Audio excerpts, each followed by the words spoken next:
Artlist.io.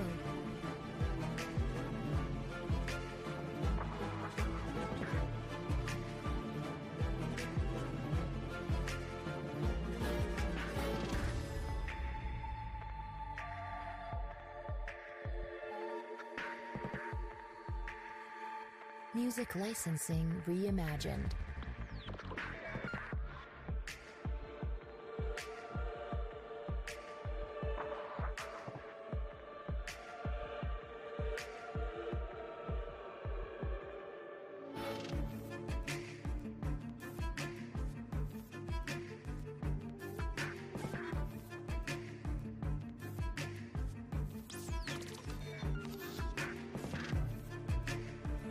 Artlist.io.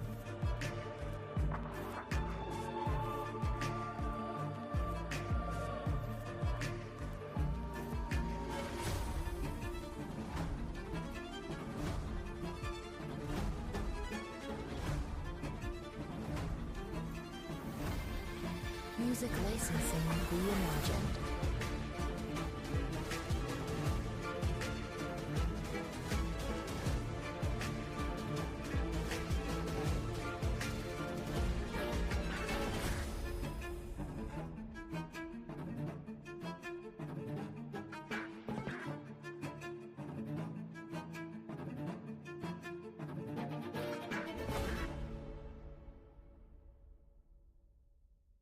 Artlist.io.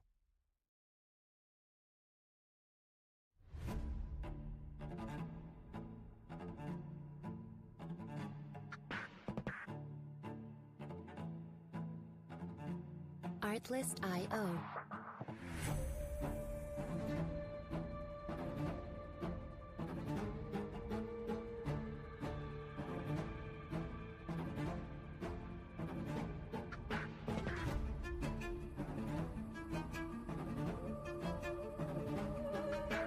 Music licensing reimagined.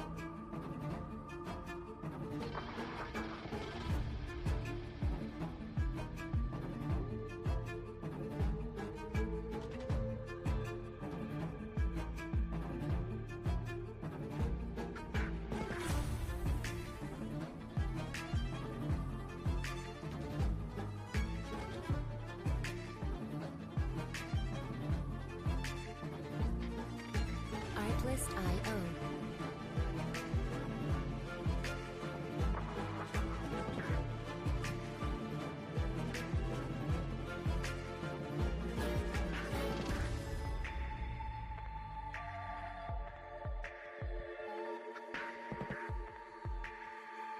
Music licensing reimagined.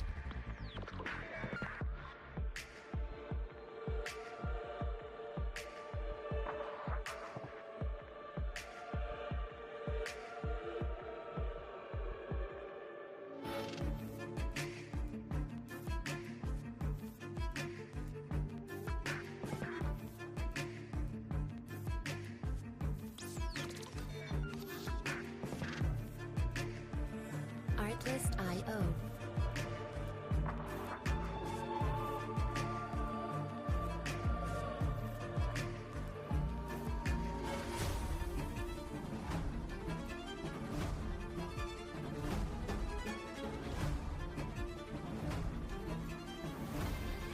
Music licensing reimagined.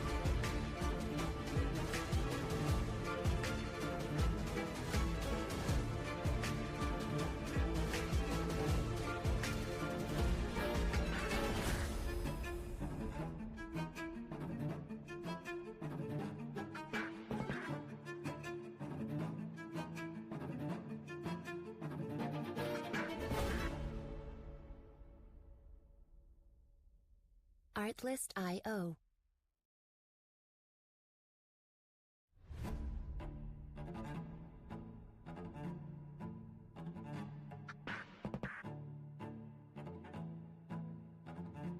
Artlist.io.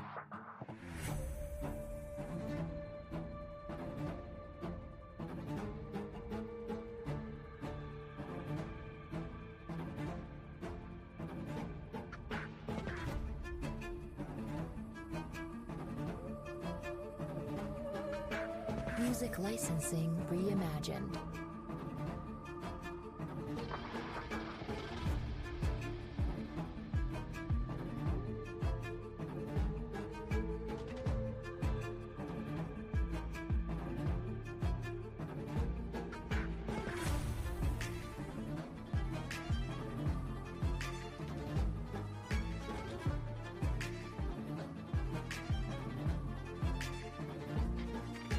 Artlist.io. Hey, good morning, everybody.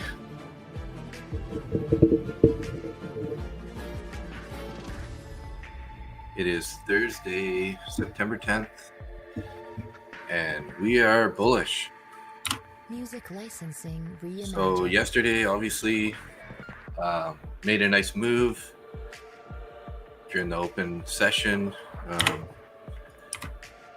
Not the easiest price to trade, but if you got long, you definitely were right at some point. Trending day, and then after the close, we just kept going. So as you can see, you know, how many points did we move since the low of the morning there, or the low of the open anyways. 171 bars higher on the NQ. See the ES here. ES from the open. Music licensing reimagined. 77 bars, so almost 100 points in the ES also. Pretty crazy move, guys.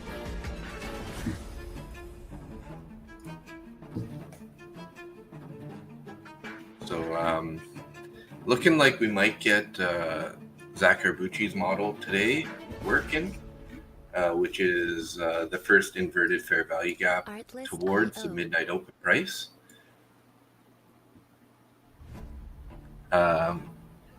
Just a heads up, but sounds like Randy's not going to be able to make it on stream today. They needed him on ASFX TV, so it's, as far as I know, I'm not sure who else is going to be coming. I'm assuming I'll see Christine here in a few minutes. She's usually showing up at 6:30, and we might end up getting Thomas. But I do know that Nick is on Traders Post today, so he won't be joining us maybe after his stream on Traders Post. I'm not sure how long he's going to be live there. But I did want to check out his stream.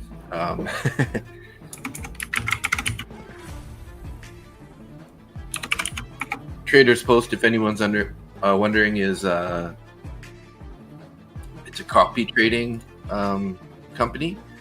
So it's not just for futures. You can use it for all kinds of different applications in the stock market. So definitely something I'm going to be looking at in the future here.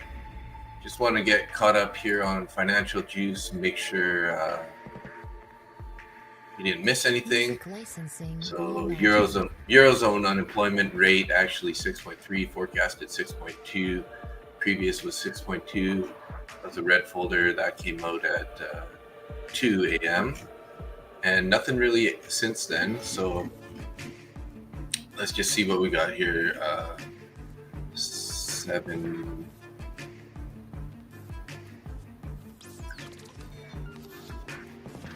5:15 a.m. was supposed to have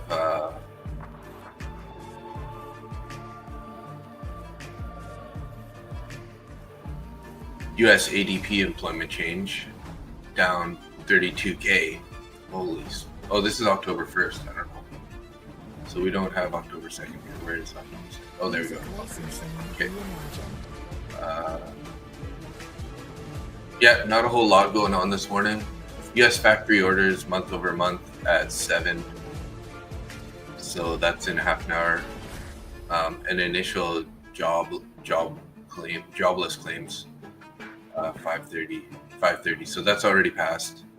But for some reason, I'm not seeing it on the feed. Didn't come up, although it doesn't show that they've recorded it either. So October 2nd, so interesting. Hasn't been reported yet for some reason. Artlist.io. Yeah, it says 5:30. So, anywho, let's just see here. I just want to make sure I don't want to miss anybody. See if anybody else is going to be logging on here. We got 6 minutes till the open.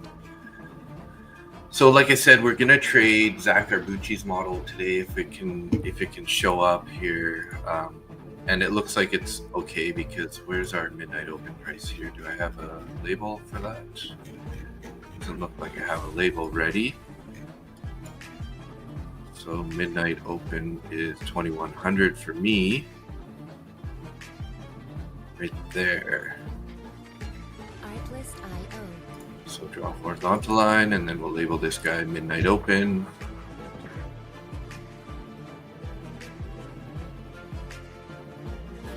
Okay, don't have one. Midnight open, and we did this one green. Okay, I'm gonna quickly head over to the NQ and just get that in place also. Maybe I have it on here. Yeah, this one I have it. So I gotta just save this as a template. And 2100 is right there. All right, so let's go ahead and save this as a template. Save as midnight open. Save. Artlist.io. So let's turn off our Spaceman BTC for now.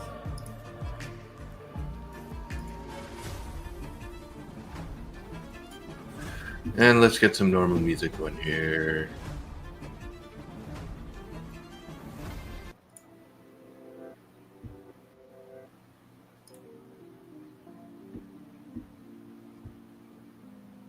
So we got 2 minutes to the open bell here.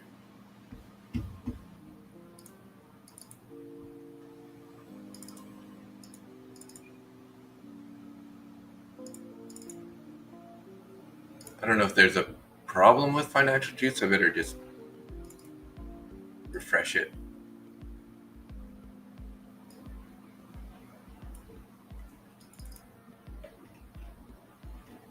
Oh, there we go. For whatever reason, it wasn't catching up. So, yeah, that Eurozone was the last thing that I saw that was active. And now I have a whole bunch of things saying Trump this, Trump that. And the date is correct now on the upcoming news list.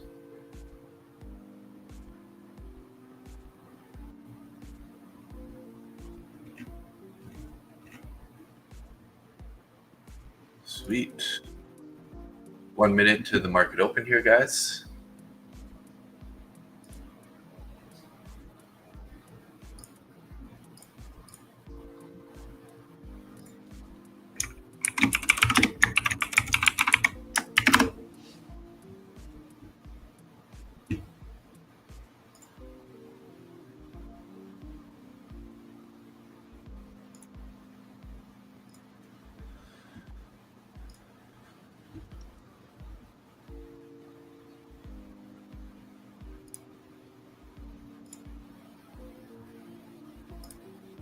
Oh, I see Nick live.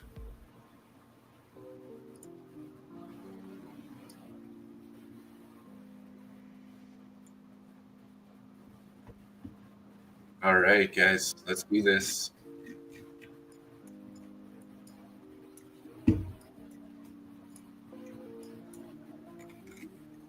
All right, we're open. Let's get our view ups here.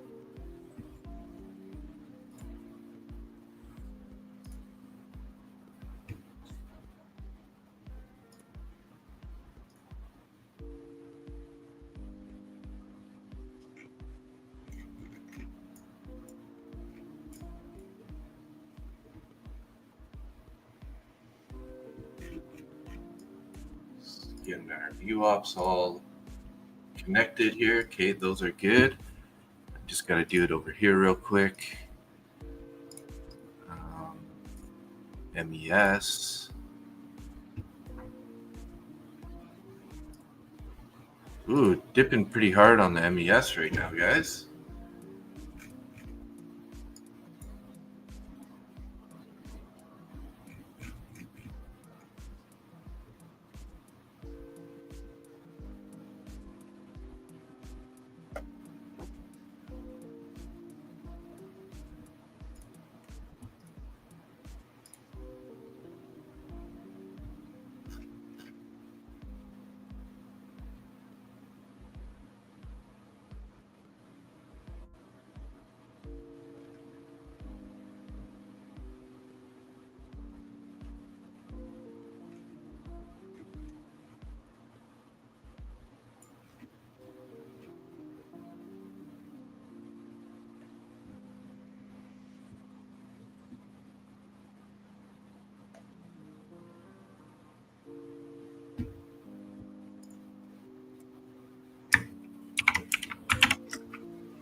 Yeah, so far looking like I'm gonna be streaming by myself this morning, guys.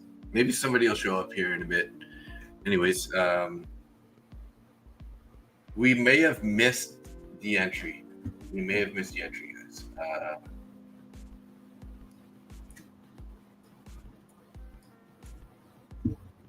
Because ES really pulled back right away. So I think I got to look at NQ for a second here because it did pull back, but it's I'm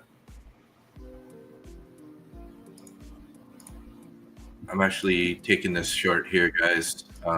Looking for 10 points.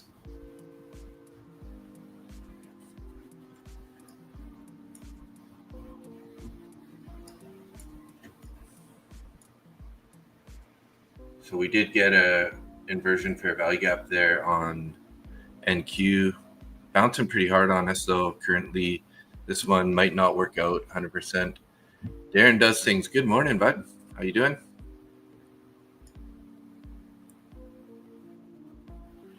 Running a little bit of some negative risk to reward here. Trying to just give it more space to room here. Looking like we still have a lot of room to pull back here. So let's see if we can't get it to continue down a little bit lower. We did get that inverted fair value gap, so Zach Arbucci's model went a little bit into profit there. Are we going to get a little more continuation? There is a bunch of stacked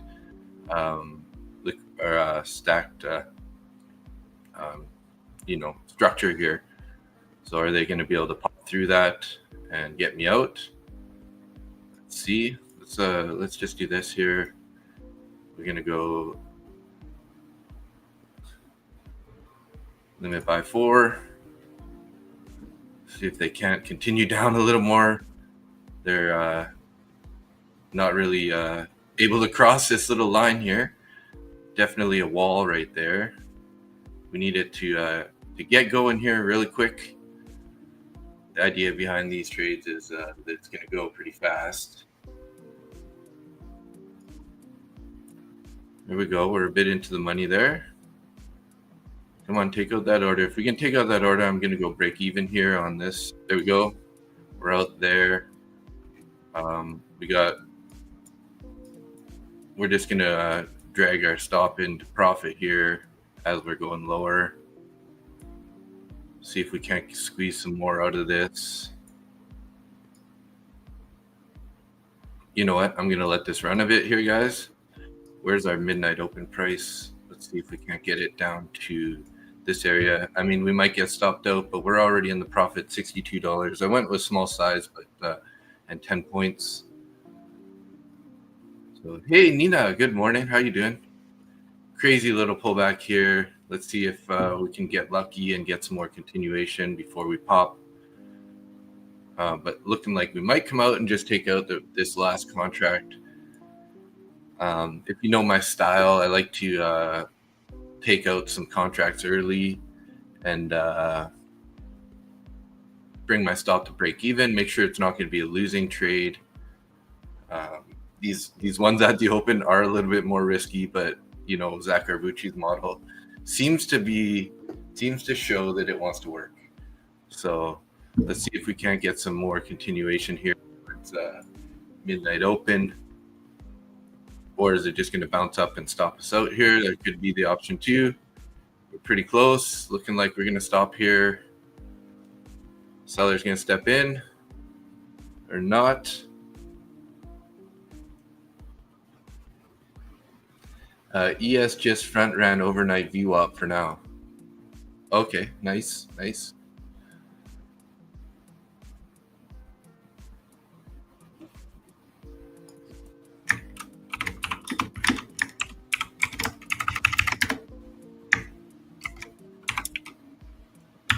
There we go. We're getting a little more move here. Let's see if we can't get another $70 out of this single contract here. That'd be sweet. Let's go, guys. Right to that VWAP. If we can get us down there, let's actually move up just a little bit more. See if we can't get some continuation down there to that a little bit less than that VWAP.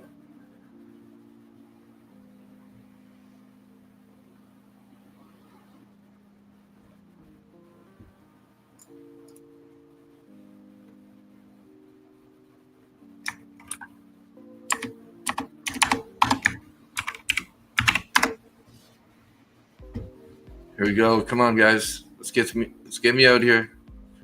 Almost there. I'm going to start trailing this pretty aggressively here, guys, since we're getting pretty close. Yeah, stopping it there. Minimum $50. There we go. We're out. $127 on that trade. Sweet little scalp off the open with Zach Arbucci's model. So how that works, guys, is you mark off the midnight open price, right? That's that price right there. So for me, it's back here at 2100. So as you can see right there, this candle, that's the print. The very first print of that candle is midnight open price. So you just mark that off. And then what I'm looking for is the first bullish fair value gap to get inverted. So I was actually a little bit late because I was looking at ES first and it didn't really play out. But this guy right here was a bullish fair value gap. So you could have definitely got some more out of it. So this can be green there. So as you know, we formed this right here because this we had a pullback here and then this green candle, not that whole spot, but most of that right there. And then as we popped up, we went higher here. We formed this fair value gap on the 1 minute chart. We ended up hitting our previous day high, which I kind of just set this morning at that level. So anyways, it rolled over and went straight through that fair value gap and had a closure below it. So that's where I took the short, covered partial halfway down roughly, and then balance on the rest. So nice little start to the morning anyways, up $100 out the get-go. Let's just export that real quick to my daily journal. TradeZella.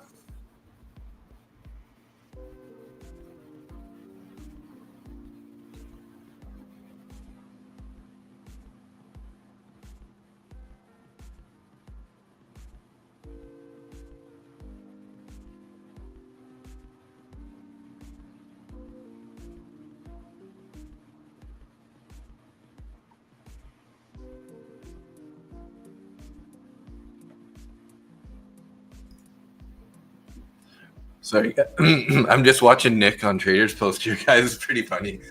He's the guy is like, oh yeah, so since you see this open, like look at this. Are you missing that? Like, do you feel like FOMO from missing that trade this morning? And Nick's like, as you guys know, Nick's like, no, I don't miss that at all. Like I don't want to trade that price because it's too volatile, right? He doesn't want to risk the chance to blow his account, as you guys know, if you watch the stream with us.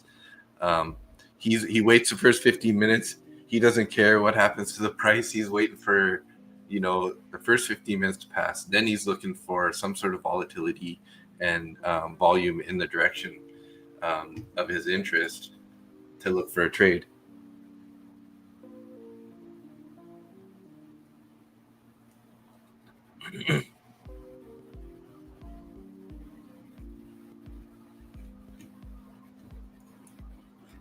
Wow, guys, Dow just ripped this morning higher. So we got one of those days where, everything's a little bit different. Hey, Nina, you want to come on or what? I put the link in the Discord if you want to come jump on. If you're here, there we go. We engaged midnight open. Look at that, guys. Wow. Could have held on longer. I was like, I better front run this VWAP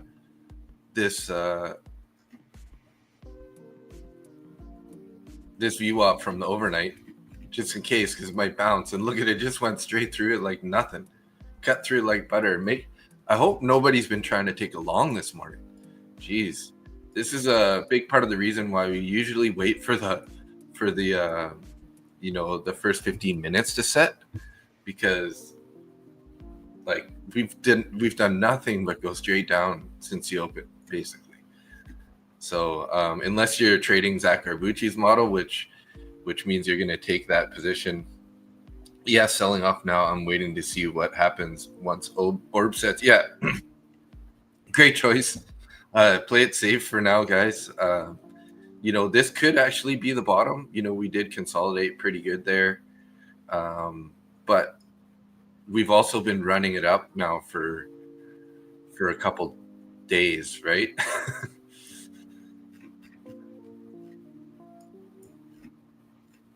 Like, look at this. So, from what is this, September 25th, we found a bottom, or even, September 25th. Yeah, we made a bottom. Oh, there she is. Good morning. I'm so sorry. Good morning. I am late today, everybody. Holy, slept in. No worries. Yeah, I was wondering. I was like, I wonder if anyone else is coming on today. Oh, yeah. I would assume Randy's going to be here. Oh, he messaged me because Austin was short on their stream. So, okay. Yeah, Randy's late. That's why he asked me to set up the stream and everything. So, I took a trade already. You did? Yeah, because, I've been using Zach Arbucci's model. Okay. Yeah. Yeah, and it worked again today. So, nice. When did you do that? So right here, if you can see, I don't know if you'll be able to see my screen, but it was on NQ. We had a bullish fair value gap form at 5:50 a.m. or my time, so 8:50 8:50. And then the first 1 minute candle to invert that. Yes. You take a short targeting. He usually does 20 points or something. I only did 10 points today. Nice. Towards the midnight open price. Oh, okay, cool. So if you go back to 2100 or midnight, well, 2100 for me is midnight because we're going by west or east coast, right? Yeah.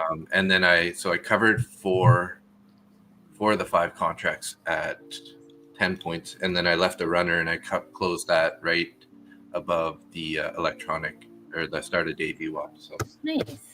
Yeah, up 127 in my 50K funded account. So quick little job trade. Yeah.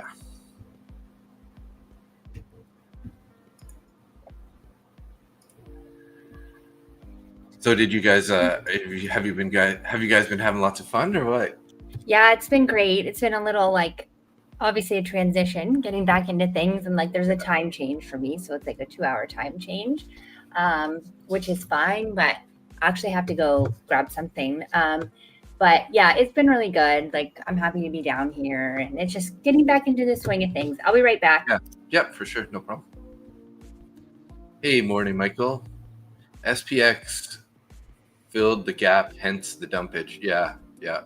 And hey, morning, Keith. How you doing? Watching on TV, so no more chat. Okay. Yeah, no worries. Appreciate you tuning in regardless.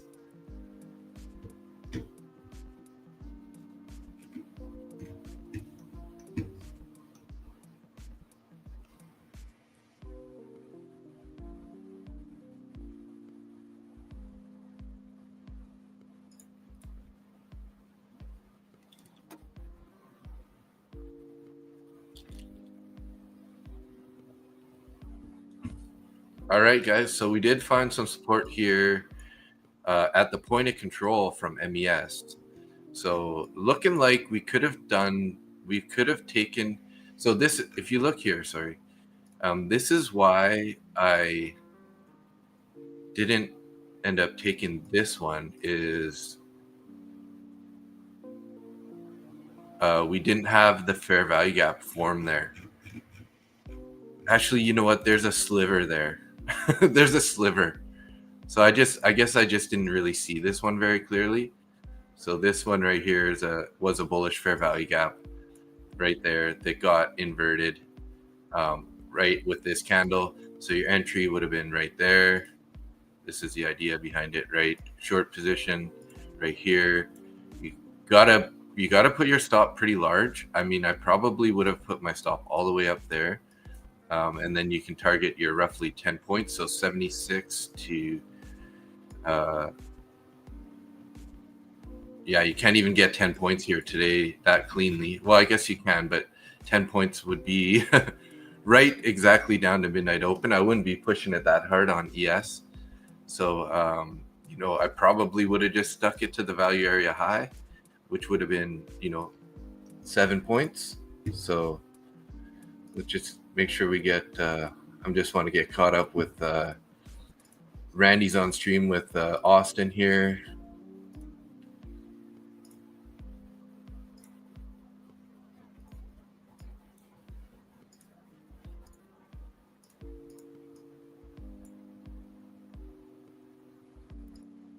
Hello, sorry again.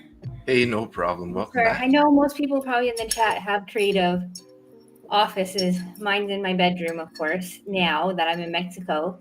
Yeah. At home, I had like a separate loft area. So it's just like my son came into our bed last night. So he was in my bed until like 7:30 when I was supposed to be on stream. So it's just like little things like that getting used to. Yeah, no doubt. I thought I saw somebody in the background for a second there. Yeah. On the bed. Hopefully. We'll see. Yeah, I know that's the scary part. You know, we have like my husband was getting ready in the bathroom and like it's like you gotta know. Cameras on, don't come out. Yeah, I should have like cameras on. Oh, there's Thomas. Oh, perfect. Yay. Morning, guys. Thomas. Morning, Thomas. Good morning. Gotta do all my levels because I'm so behind. Yeah, I'm just getting set up for the morning too here. So Nick's on Traders Post this morning. Oh, cool. He's live with them on Traders Post. So that's kind of interesting. Yeah, very nice. He's I mean, if anyone, he manages a lot of accounts for them, right? Like on their platform. So it's yeah, he's good definitely to get on there. He made his his comment about the bear, the bull, the pig thing. Yeah. That's pretty funny. What is that one again?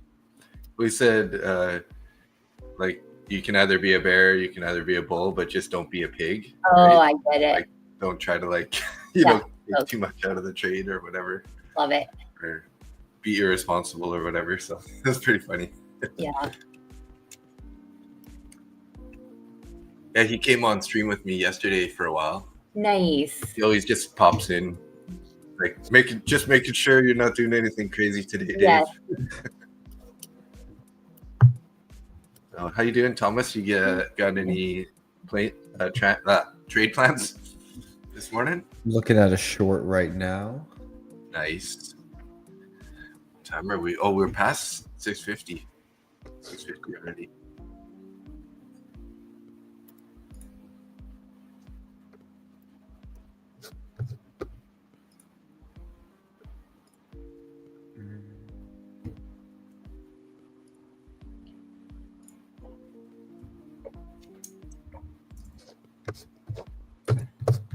All right, I'm in a short. Oh, nice. All right. I won't tell you, Thomas. I like a long right now, of course. I figured as much. That's why I went small size. Makes Because I see sense. the sweep, like I Yes. see the sweep, but I also see the trade down to previous day VWAP. and Yeah. that's my trade. So Yeah, you do got some room down there for sure. I can see both of those playing out. We've been just so bullish that I am scared to take some shorts, but not saying that it's not going to work, but because we are kind of due for a pullback after a couple of those days just going higher and higher, all-time highs. So technically that did sweep my level and it's holding it right now. I could essentially get into a long right now and that would be an entry for me, but I just might just wait for a hot minute.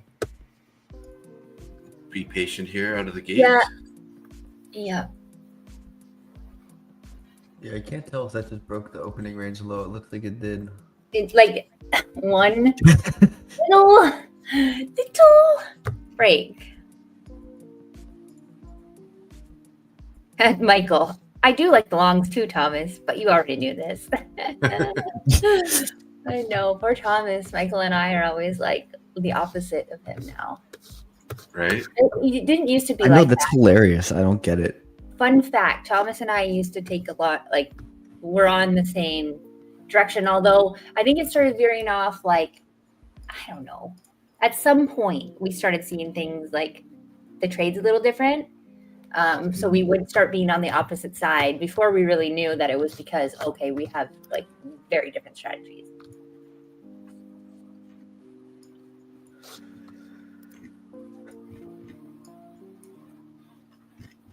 Yeah, I feel like for me, this entry is like just simply reading the price action and just Sure. saying we're under New York VWAP. I'm going to sell it, and Q is too.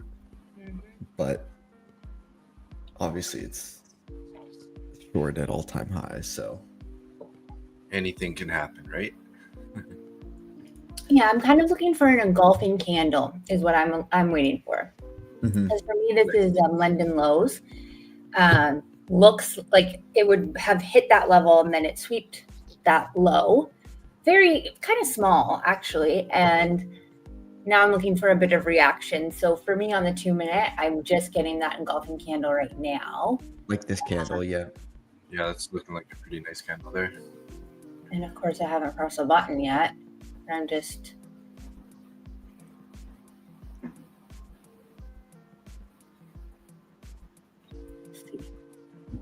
So would your model ask for the entry sort of down at the lows there at the like the 60, 70, 764, 65 area? No, I could enter like right now, for example, or if I just wait this like second. So I just entered, probably a little higher size. I should have checked my stop first. I'm tired today, guys. Oh, great. But just that engulfing candle, right? Like, so there was, it hit the level, it overshot the, like, this one's a little harder to see. It overshot the level very small. And then there was that engulfing candle that took the next like candle before it.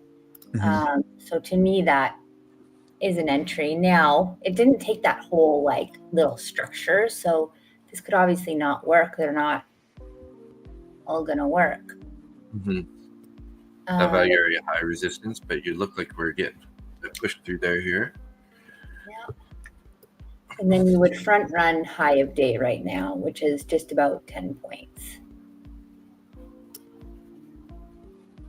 So it's not a 2R trade. It is. So that would have kept me out if I had done that before. But that's okay. No big deal.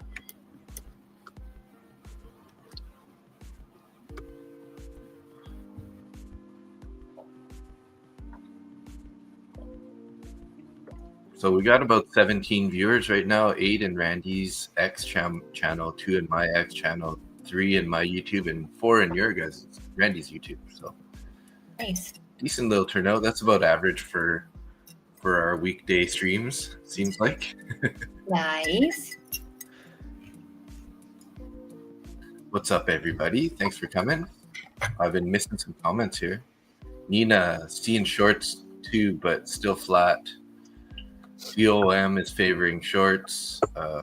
We're below high day VWAP 2, and OB is stacked with sells above. Okay. And Michael said the best 4 are here, though. Oh, yeah. Including Michael, right? Yeah. Yeah.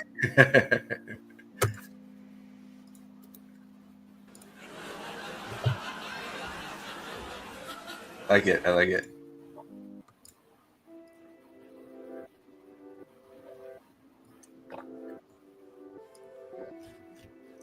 Which I put this on my combine. I forget what I have like both my accounts up, so sometimes I have my like combine window up. Yeah. Versus my funded account, and I never know until I actually look at what account I just took that trade on. So my stop's at 67.61. So if it breaks that low to make like Thomas's trade work, I'll be out. Yeah. 67, yeah. Just Dang, looking this back is I'm just like baffled. Like why is it that me, you, and Mike are always fading each other? Yeah. Like how is it that we are? Because it's like, here's the thing: when we're on the same side of the trade, then you really freaking know we gotta hit. Gotta double down on Yeah. that one. Yeah, that's gonna be the one where it's like 10 minis. Like, let's go. It's like you guys are hedging, right? Hedging each other. That's so funny. If we're all But, agreeing on a trade, 100%, we gotta build out on it. So just the only thing that I noticed is, in the overnight session, we were kind of stuck between the value area high and the point of control Right. for quite some time from, 1800, which would be pretty late in the evening. Anyways, we just went mostly sideways for quite some time there. And then that's kind of where we are now. So I wouldn't be surprised if we kind of chop around in this, consolidation zone for a bit. So you guys, both of you might be waiting to see what's going to happen here for a little bit. Yeah, it was looking like it was gonna probably stop me out. I mean, I'm still kind of leaning to that side. Mm-hmm. Especially right this very second. But Yeah. okay, you gotta shoot your shot. So Yes, it's tough. It's like this is kind of like my A+ setup. Besides the fact that it's at all-time highs, like this is an A+ setup for me. Mm-hmm. Especially now that we've had that second touch of VWAP. But we need a new low of day now, or else this is... yeah. And I look at it like right now our trend is bullish. Like our overall trend is bullish. So I'm taking along with the trend. I found a level that currently, and this very second, is showing support. So that for me is like, I guess you could call it an A+ setup. I mean, there's some that look a little bit better. So maybe like an A for me.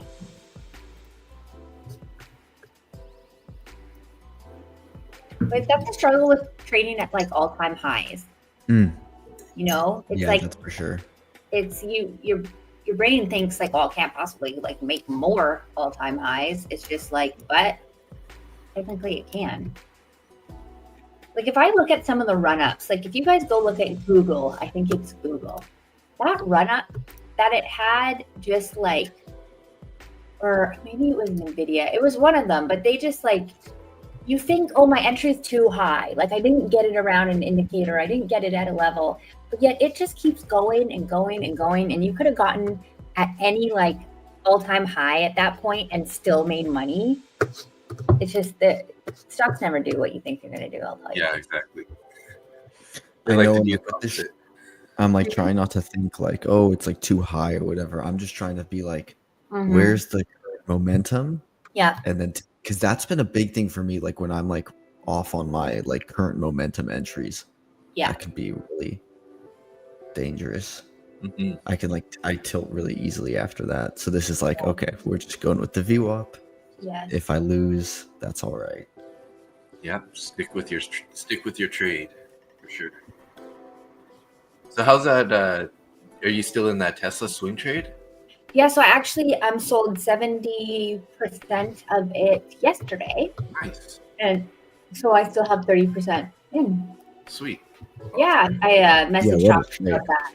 I was like, I don't know what to do. Like, I want to sell some, but like, should I hold it? And he was like, yeah, he talked to me off the ledge a little bit, and it made sense to sell a portion of it. And so, Yeah. Pay yourself a bit and exactly take off some risk. Yes. So I still have we're kind of at my first target. I mean, we're closing the gap right now today, but we opened above a structure level. So I was shooting for all-time highs, but I'll definitely see like what's going to happen, because again, like it can make a new all-time high for sure. Nice. And there's a lot less pressure on, right? Like I made money on it, so now the pressure is not sitting there. Yeah. I took that MSTR swing trade. I've been trying to jump on with on your train, and that one is up at I entered at like 303, and now it's 349. Nice. So nice. It's up, I was like 40 looking something. at it, and for me, there wasn't an entry yet. I'm just gonna pull it up. Yeah, we're like almost there, because I would like to enter on the 50 DMA and the break of high. So like, which would be probably around, like if it broke it, like around 360. Oh, gotcha. So that to me is my like an entry that I would take. So I'm definitely watching it. And I mean, your entry would be better. Like if you took it off at 200 SMA, obviously those entries are going to look a lot better in the end.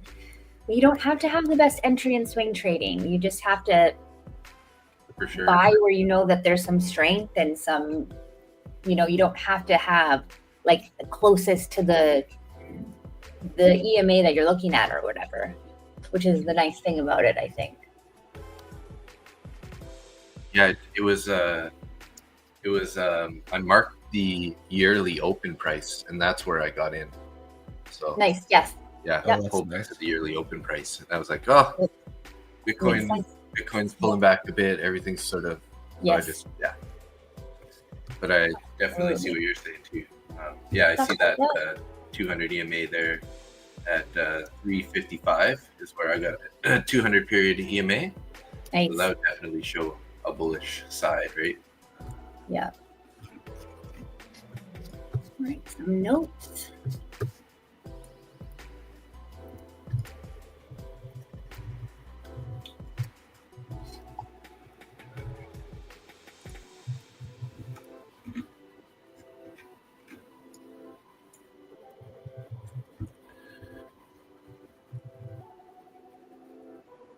Bought MSTR in my retirement a few months ago, but I bought 380. In what? That's okay. At 380. Yeah, but it's for my retirement, so. Yeah. Oh yeah. Well, I mean, if everything that we know about Bitcoin is true and it's gonna keep going higher, then that's gonna be a good price regardless, right? Especially if they get into the S&P 500, you're gonna see an exponential jump on that next. Typically, they don't get in on their first attempt on the S&P 500. Most companies, right? So, is that what they're trying to do right now? Yeah, they got rejected already on their first application, and usually it takes at least to the second application for a lot of the companies. So, and that's kind of prompted a big part of this continued sell-off from the high. Okay. So, the next time. Well, I was thinking about taking this swing on it, to be honest. So I have not taken a swing trade on anything but the VAG 7. So I'm like, ooh, do I do this? Because I have Lawrence is doing some options on MSTR. Okay. So he's called that one out, and I'm like, okay, but I'm not a fundamental girl. I haven't like dived into the why we're trading MSTR. So I just look at the technicals. So to me, I'm like, okay, I just gotta wait like $4 more to be able to get into this. Nice. Well, I feel like I'm gonna get stopped out here. I feel like it's gonna be a loser. I honestly have no idea at this point, Thomas, because I felt like I was gonna get stopped out. Yeah. Out 2.5 seconds ago, and now I'm like, oh, okay, maybe I'm not, but like, it's not me. Like it's lower highs on all these little candles, but it's not making. It's just done nothing. Yeah. We're stuck in that range that we had overnight there for a bit.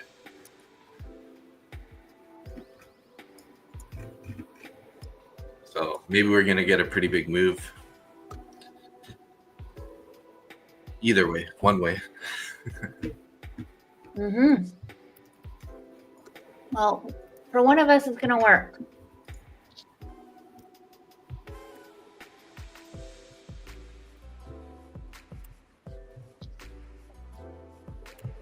But we both win because we followed our system. I think Nick said that he entered a short. So on Traders Post. Pardon? I think Nick just said he entered a short on Traders Post. Oh, ooh, now I don't like my trade. Uh-oh. He just like Nick is on the right side so often. Not that he doesn't lose, but yeah. But it's hard. It is rejecting that like VWAP. Yeah. I promise. Like now it's looking like good. I know, and I'm watching Bookmap, and it's like there's just like a block of orders at the New York VWAP that it keeps coming up to, but then rejecting off of, and then it gets pulled, and it gets put on, and then pulled, and then put on. Wow, that's good. 6,700-ish, or 6,770. Sorry, roughly. Yeah, it's on there right now. Got 102 orders at 6,770. 67.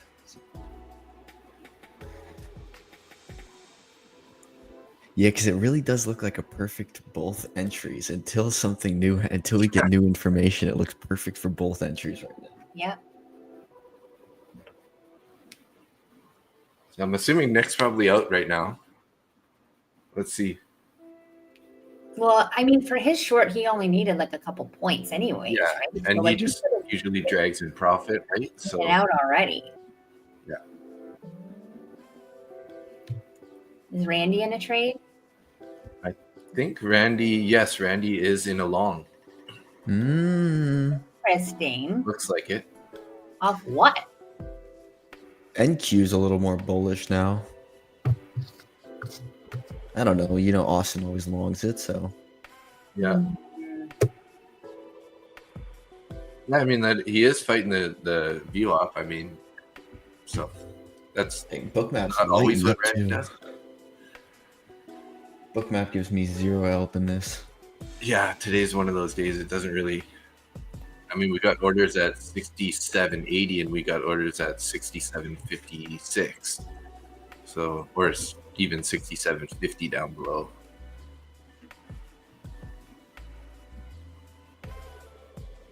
So, this is one of those days where a newer trader could be thrown off quite a bit by Bookmap, right? Like, what do I do here?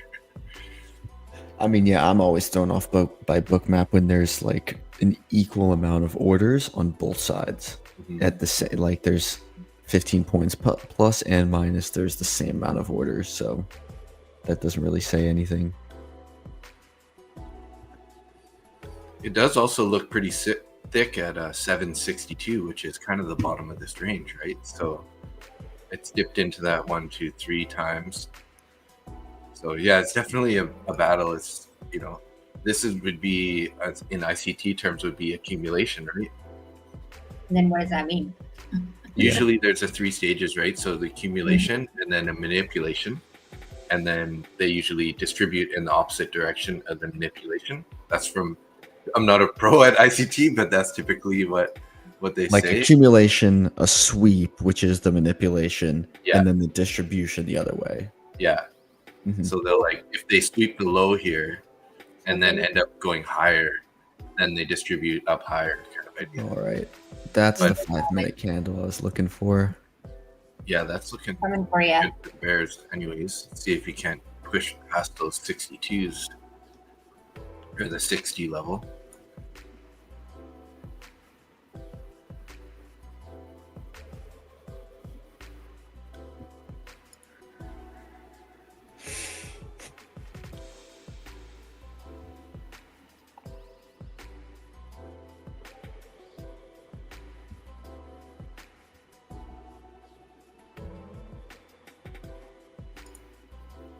Nick's just moved his stop into a profitable area, he just said, so that's good. Nice. Get a W.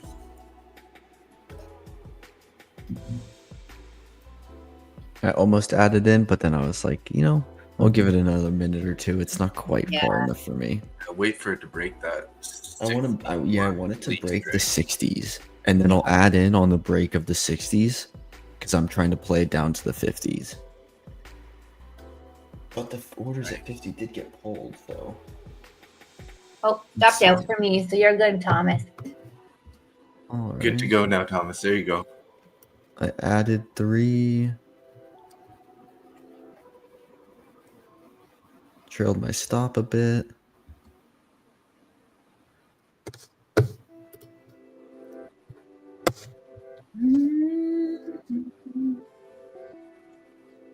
Where's my? Let's see what happened in with Randy here. Randy's a little bit in drawdown, it looks like. So my take profit or my price is the opening range low price and actually the start of this 5-minute candle. So I'm Nice. preparing myself to go risk free, but not quite yet.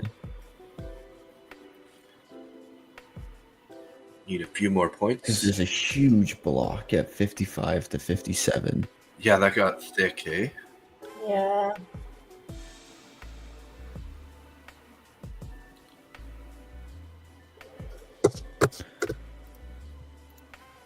Because pre-market lows is at 55. Okay. Okay. Yeah, that's true. That makes sense.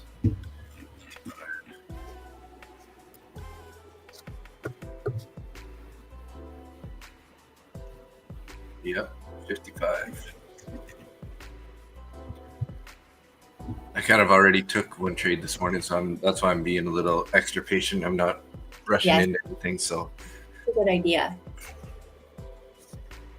Damn, what a huge freaking block of orders.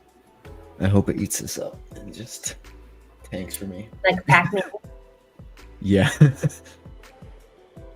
Pac-Man those orders. Pac-Man those orders.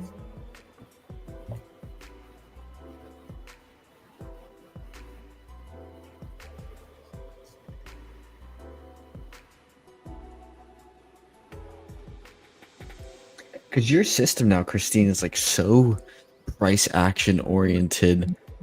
Like I feel like Bookmap doesn't even help.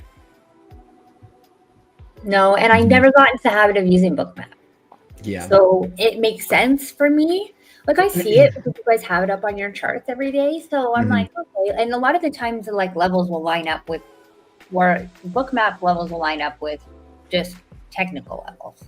Yeah. So, you know, someone will say, oh, there's orders at blah, blah, blah. And I'm like, okay, well, that's London lows or that's London highs, which is essentially like, that's the whole like thing. Like you have points of liquidity. So there's like lots of stops in those areas from what I understand. So it would make sense that you see them on Bookmap. So yeah. Yeah. I have no need for Bookmap. I never got into the habit of using it, even with VWAP. So like it makes sense for me not to use it. Nice. Just on a side note, but YM is looking super heavy right now, so that's definitely good for the ES. Like YM's making new lows currently. Nice.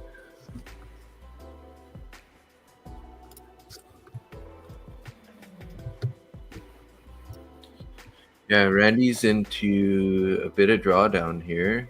Is he still long? Yeah, he's down about 160 in that trade and is about roughly halfway to his stop, maybe a little less. So it looks like he's risking roughly 300 here. I know, and like this is where I'm like only of 3 points in profit, but because it's like we made a new low of day, we're cracking, but if I just lock my stop here, I'm just at such easy risk to be taken out at break even. Yeah.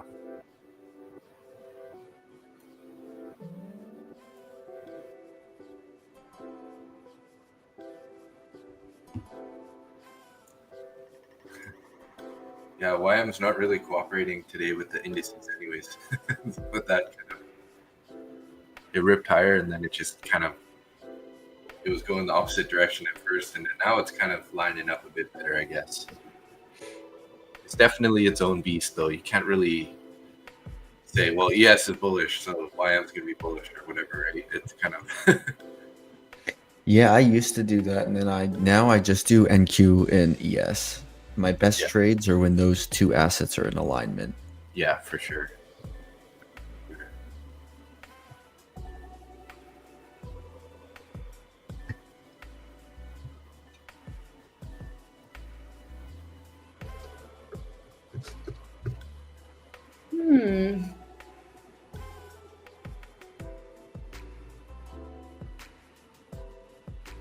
Damn.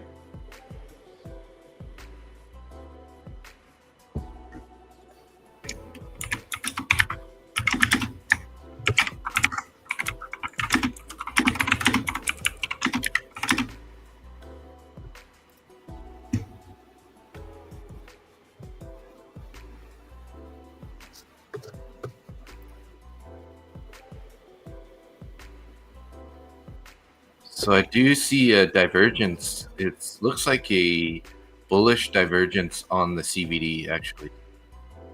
So we had a sort of at one of those recent pops back in the consolidation there, we had a high of negative 2,582, and then we made a lower high, but we made a higher high on the CBD. So lower high on the price, but a higher high on the CBD. So I don't know if that's going to mean like a bullish size, but I've been just trying to look to see, look for some of those divergences on it, on the, and NQ is looking pretty strong right now. It's trading back into the range, and if it's above the New York VWAP. Mm-hmm. Yeah, I saw that. Just noticing that, so I don't know if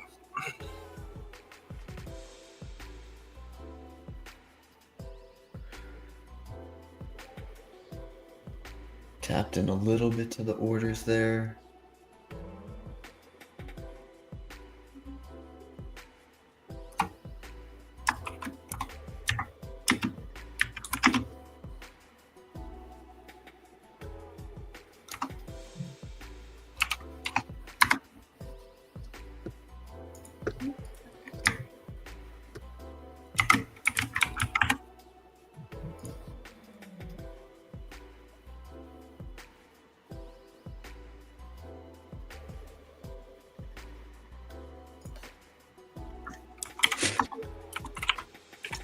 What's your next level, Christine? My next level, I have Asia low. I have previous day New York. I'm also. Do you keep Asia and London separate, or are those it's just pre-market lows? Separate. Because my pre-market is London lows. Like my pre-market starts from like midnight.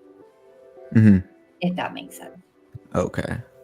So I don't actually know when London lows like officially are, but that's how I separate it on my charts. But it depends, like if like Asia low is a clear, like sometimes you're gonna have two, right? Like London, I think played more, like has more emphasis on it because it got like there's a certain point that got touched a few times. Whereas there's one just like dip down for the Asia lows. It's hard to see. Got a nice rejection there off the opening range low. That was a really nice rejection. New low of day. Come on. Almost there. Good closure too. So let's see if this candle can't. I mean, I'm obviously looking for longs again. I know this me right now. I'm like, so I think like I can always go to the deviation bands, right? Which the lower deviation is kind of lining up with opening range low. So if we broke back into that, that's kind of, I'd be looking for long again, which is like a better entry than I had, but similar area to where I was like had taken my first trade. Okay, so now I am locking my stop. I'm officially risk-free. Nice. Sweet. Risk off. Are you shooting for previous day New York VWAP? Yeah.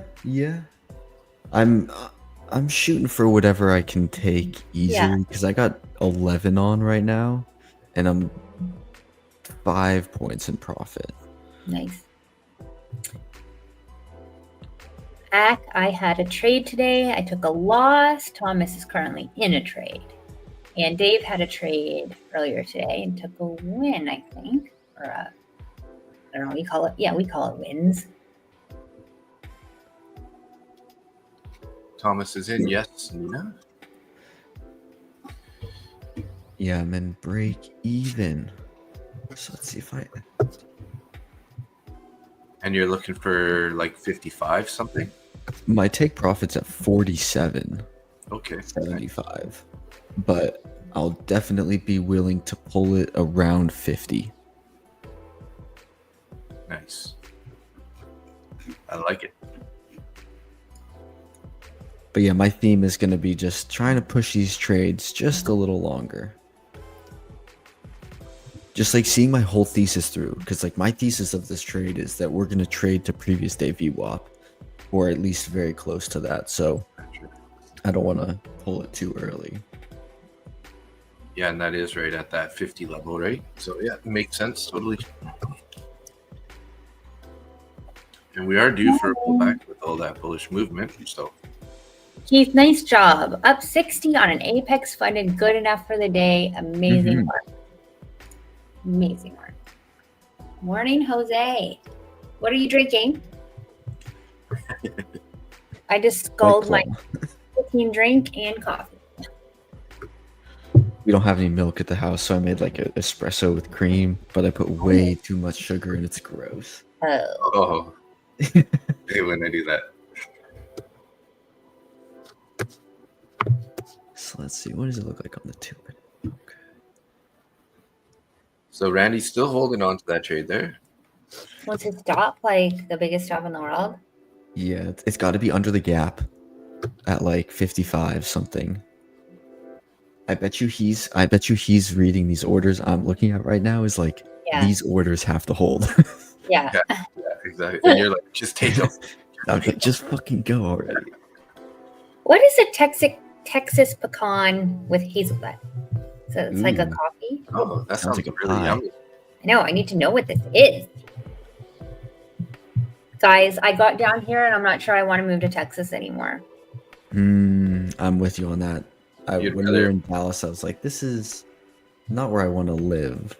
Oh, see, I love Texas. Don't get me wrong, but I'm like, now that I'm in Mexico, I'm like, ugh. It's so nice here. There's palm trees. There's beaches. Uh-oh, it's coming for my break even.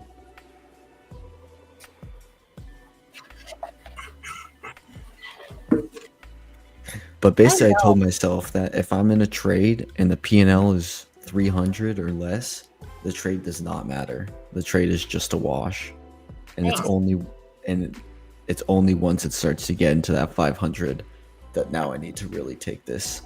Now it's like this is a winning trade, and you can't like let this turn into a break even. What are you at right now? I mean, right now I'm at like 120. Oh, okay. 170. At its low, I was probably at about 350. Michael, I don't think like Mexico is run by the cartels. Like I'm not, if that's like news in the States, that's like old news, if that makes sense. Haven't you seen Narcos?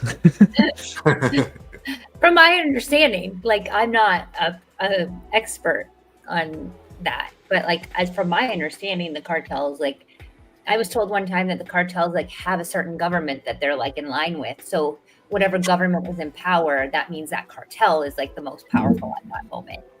That could be totally wrong, but that's what someone told me.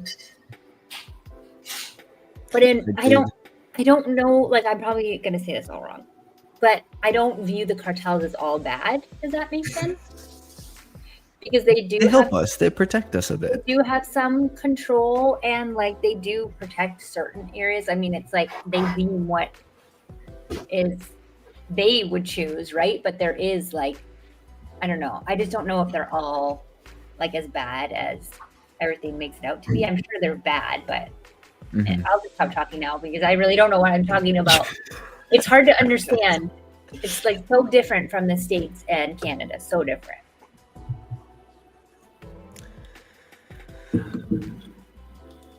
From my understanding, I am in a little area in Mexico that is like protected, like the safe, friendly area, to a certain extent. Yeah, partly because it's like a tourist area, and they're not just like, they have a lot of business, so they want to protect their businesses too. It's not just like a drug trade. It's like they have legit businesses everywhere. Trump was ready to send in troops to fight the. My gosh, can you update me like on that? Because I don't watch the news. So if Mexico is getting invaded by the states, can you just like shoot me a message to let me know? Because I probably need to know that. Yeah.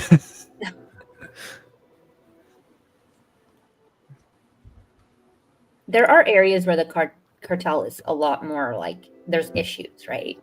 Some areas in Mexico for sure, more than what I'm in, like Sinaloa, for example. Thank you. So Nick's officially off that stream now. That was a short one. Oh, okay. 1 hour. Well, this Maybe is probably going to take me out here. Well, they probably don't chit chat like we do.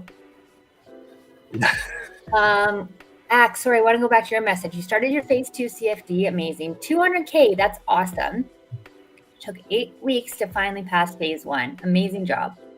You are on your way. I tried to start mine, Axe, but it wouldn't accept my credit card. So I need to start it again because I think it's going to take a while for sure because it's swing trading account. Okay, I'm break even on that. Okay, I'm liking the longs again, but I want to wait till it breaks this. See if you can get a closure up above the point of controls right there to you at 764. Yeah. Which kind of lines up with opening range low. Did we get our 730 candle? This is our almost 730 candle, eh? So IB is kind of set sort of down at 57. Now it feels like this is like the recovery because now NQ is well above its or it just like keeps chugging higher above its New York. Yeah, so I did get long on my funded account. I don't know if that was the right decision, if I should have just traded the combine, but I don't think it matters in the end, to be honest. So this was like a pass through back into -1. Michael, did you like this trade or are you not liking this trade? So you're using those the VWAP bands sort of as entries and stuff? Yeah. I think what's his name? Scott has been trading that too recently. Oh, Michael likes shorts now. There you go, Thomas. You guys are finally on the right trade. My guess. Yeah. I'm just like die hard long. Like sometimes I see the shorts obviously, but it has to be like a real good like range day. Well, NQ looks pretty bullish. Well, pulling back a bit. Yes, also, but the Dow's looking a little bit stronger. Like it found support up. That would be Monday's VWAP. Ooh, a little block just popped on at 67.80. Oh yeah, and the block at 50 is lightening up. Mm-hmm.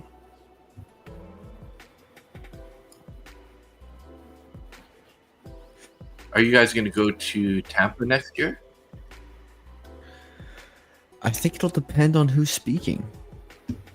Gotcha. And how much money I have at the time. I will go to Tampa for sure. Just because to see people. Like it's enough of a...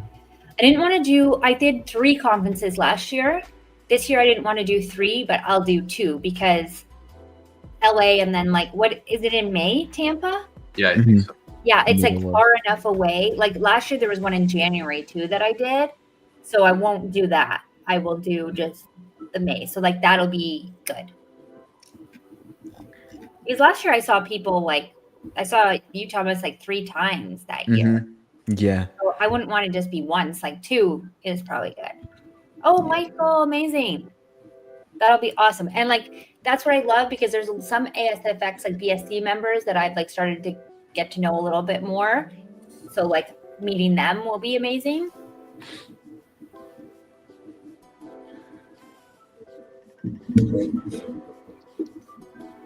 Yeah, I'm thinking about trying to go too, but I'm in a similar situation with Thomas. We'll see how the finances are.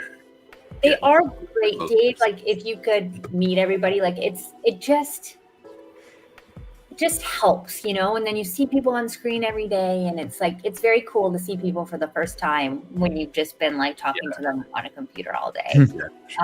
So yeah, if you can do it, but also there will always be another one like the following year, so it's not like wouldn't tell anyone to put themselves in debt just to go to like something like this. Yeah.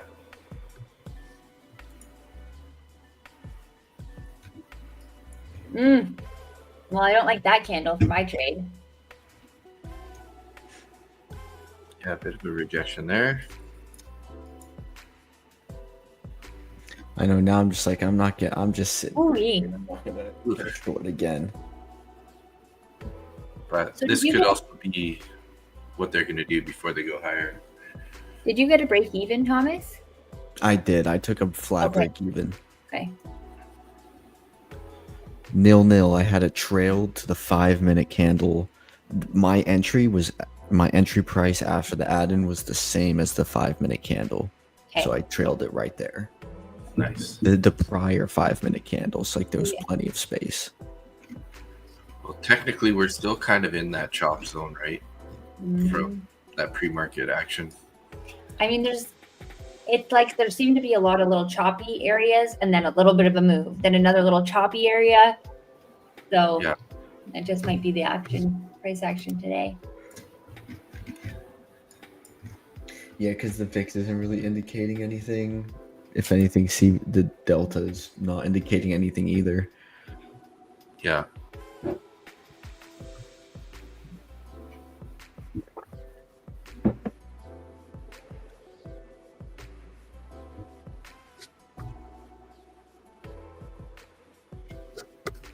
I'm going to add MSTR to my watch list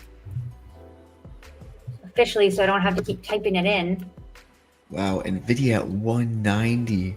Holy shit. What's crazy to me is like I bought NVIDIA on the stocks. Like I've had NVIDIA for a while, but then I bought it again on the stock split. And since the stock split, I'm up 100%. Nice. Wow.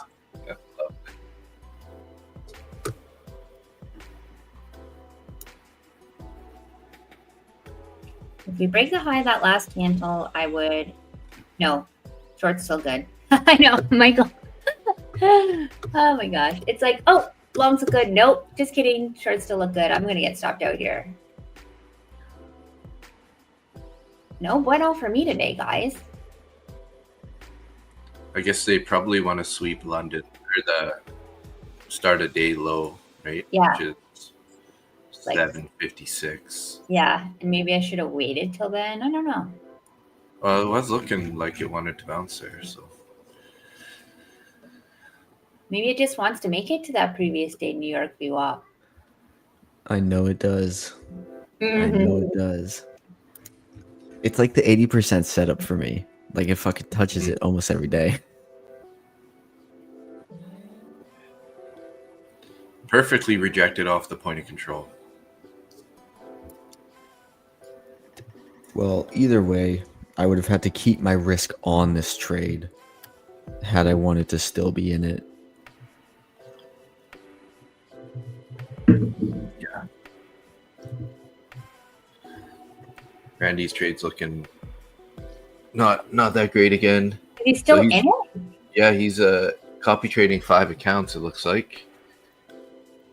And he's down to 45 in this trade.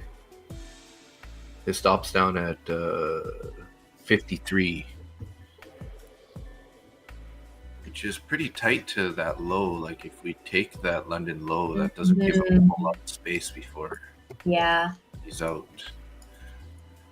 And that could be the sweep that we need before they go higher. But they're also finding nice hold at Ivy low right there. And bouncing here pretty nicely. Who knows? Who knows? Just to make a note, though. Oh, okay. The ES broke that low, where the MES made the equal lows. Interesting. Okay. Isn't it usually the other way around where you get more of the sweeps on the micros? There just seems like there's more contracts for them to use to, to throw around like that.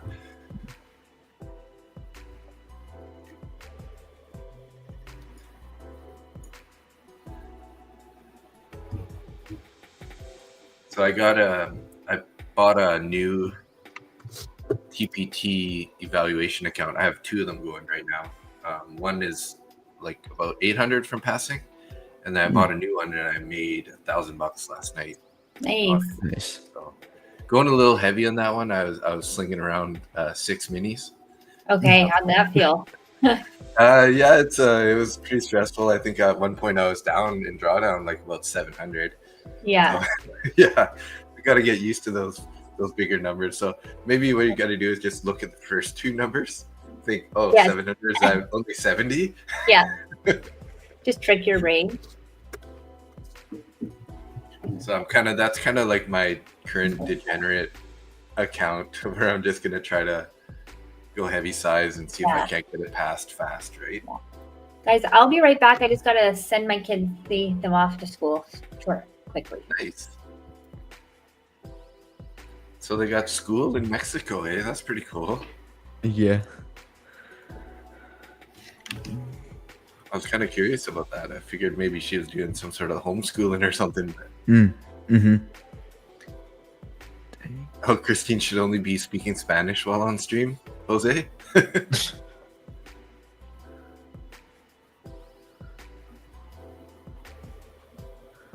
So I was just because I have a discount code for Lucid also, and a Top 1 Futures discount code.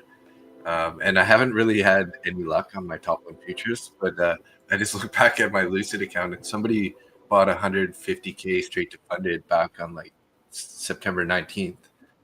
I was like, oh, sweet. Bonus. That's great. Yeah. I like Lucid, definitely. They're a good company. I have 3 50K test accounts with them. They're I got 1750 in one account and about 1500 in both the other 2 accounts. So a little over halfway of trying to get those passed. But I've been really patient on them. I think I'm at like 20 plus trading days or something. 15 trading days. Wow. So ever since I sort of got to the halfway point ish, I started like sizing down and just trying to be slower on them because I am copy trading. I don't want to blow them all. Yeah. So is she still in that trade?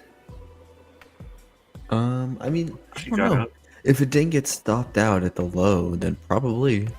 Yeah.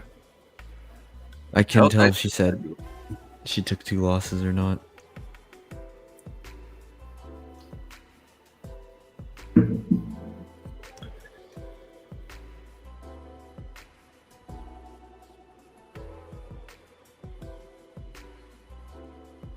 So is that? I wonder if Austin's in that trade or not. Maybe it's Austin that's in that trade. Yeah, it's actually Austin in that trade. My bad. Because I just watched him talking and doing his like lines and stuff on TradingView, and then he just like, like Maybe they're Apple- both in the trade. Yeah, it could be. Like Apple, when you hit that change screen button, everything goes back and then so I was like, yeah, that's definitely Austin.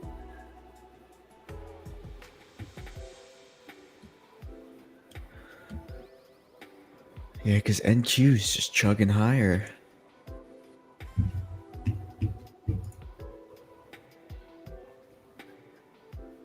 Just in the past, if I was ever in a trade like Austin's, this was like I want to go back, a few months. Like when I'm in drawdown like this, it's pretty. I don't know. I find it a little bit stressful, and then I would have probably got out like break even back then.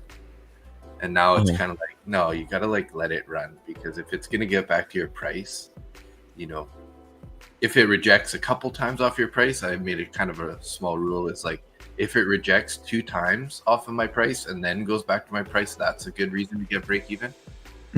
But I used to, get that anxiety, and then I just want to just be out of the trade, and then get out of the trade at break even, and it just rips higher, right? It's like, God damn it. Got to try not to do that anymore.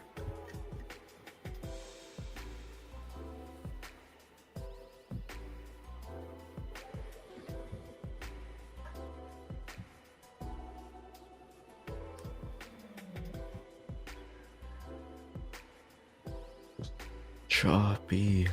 Yeah. It's kind of that. It's like this is ugly, it's barely doing anything. Yeah. Unless you're, unless you caught it really early. Yeah, on either side.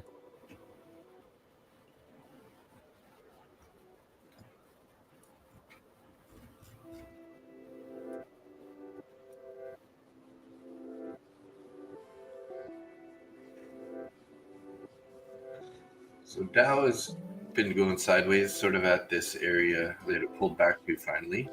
So it's kind of starting to line up with the other two indices, I would say. What's our Mag 7 looking like here? Mag 7 sold off, sort of, yeah, pretty much sold off, just like obviously like NQ. Yeah. Sideways. Yeah, I'm not really feeling anything just yet. Not looking to take any of these trades with this sideways action. So even though we are trending lower. I speak Spanish like I'm a 2-year-old. I know like some words and I can speak like some broken things, but I cannot speak Spanish. It's actually I find it as hard as an adult to learn another language. Especially when you need to be able to like roll your R's. I cannot do that for the life of me. I've been learning Mandarin for almost 10 years now. Oh my gosh. That's cool though.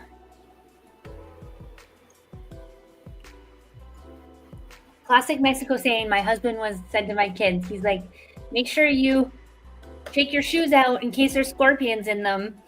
Ooh, yeah. Because my son left his shoes outside last night. Oh. And I'm like, oh. Yeah. How am I still in this trade? They're pretty poisonous, aren't they? They can be. There's certain kinds that are. Oh. Some kinds are like fine. But there are certain types that are really like scary, I guess. Yeah.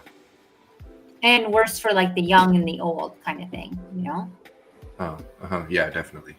Ooh, what's this little channel you got drawn on? Yeah, I was just check. I like to just throw on some. It looks like we're kind of stuck in this channel. Yeah. Which is technically supposed to be a bullish channel, so maybe we're gonna sweep these lows here, these IV low, and then find some support and end up popping out of the top of the range. But until I get out of this range, not very interested. 2 for 2, guys. 2 for 2. Oh, you just got stopped out there? Mm-hmm. That's too bad. Yeah, I'm going to take a quick break because I'm not going to watch this trade do its thing without me. Yeah. Then I'm going to come back and study and probably take something else in the afternoon. Nice. Yeah. Hey, Thomas. Have a good day. Nice stream with you guys. Yeah. Bye. I'll see you guys for the pod. Yep. Oh, yeah. Podcast today. Oh, podcast today. Nice. Sweet. Actually at... Are you allowed to say who's on with you guys? Or Josh. Oh, Josh? Yes. I don't know if you guys listened. He did a podcast with Austin. He used to be in the Black Shirt Club. Okay. He actually quit his job recently to go full-time trading. So we're just going to get updated and see how it's going. He's a really nice guy. Nice. Yeah. So are your kids going to like a Mexican school then? Or what is it? Is it like private school? It's a private school run by people from Mexico, which is amazing. So it's like a fully Spanish speaking school and it's an outdoor school. So they Yeah, they're outdoors the entire day. They have little like palapas that they have for classrooms, and they love it. They really, really like it. Sweet. Mm-hmm. Yeah, that's be a good experience for them for sure.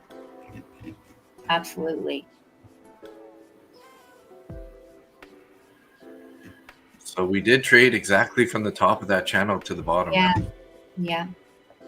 I don't know. There is something to do with these channels that can pay off if you can try to learn to trust them. Like if you look at this, the top of this channel, it lined up with the opening range low and the point of control. That was a really nice opening range low rejection, double rejection, actually. Yeah, double rejection there. So if you had have gotten in on the first rejection, I mean, your stop would have held, or if you had gotten in on the second rejection, you'd just be in a great little spot right now.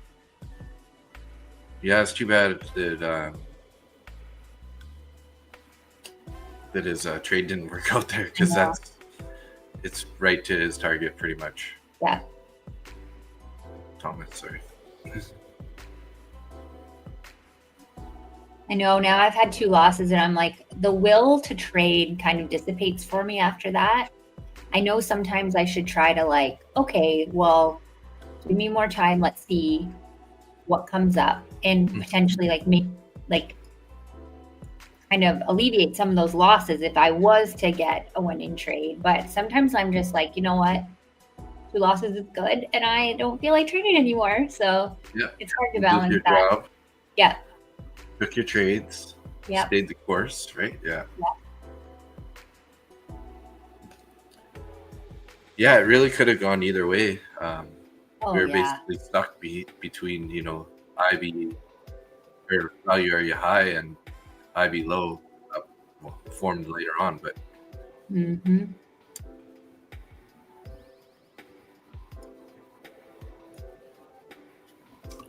Looks like Randy just stepped off ASFX.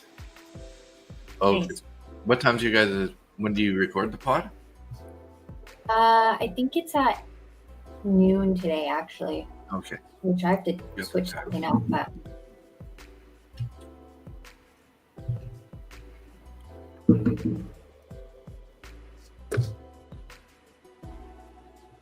I think Zach's going to be going on stream here pretty quick in ASFX.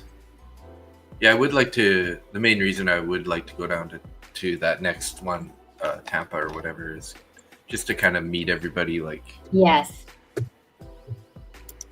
you know. Yes. Yeah. Absolutely.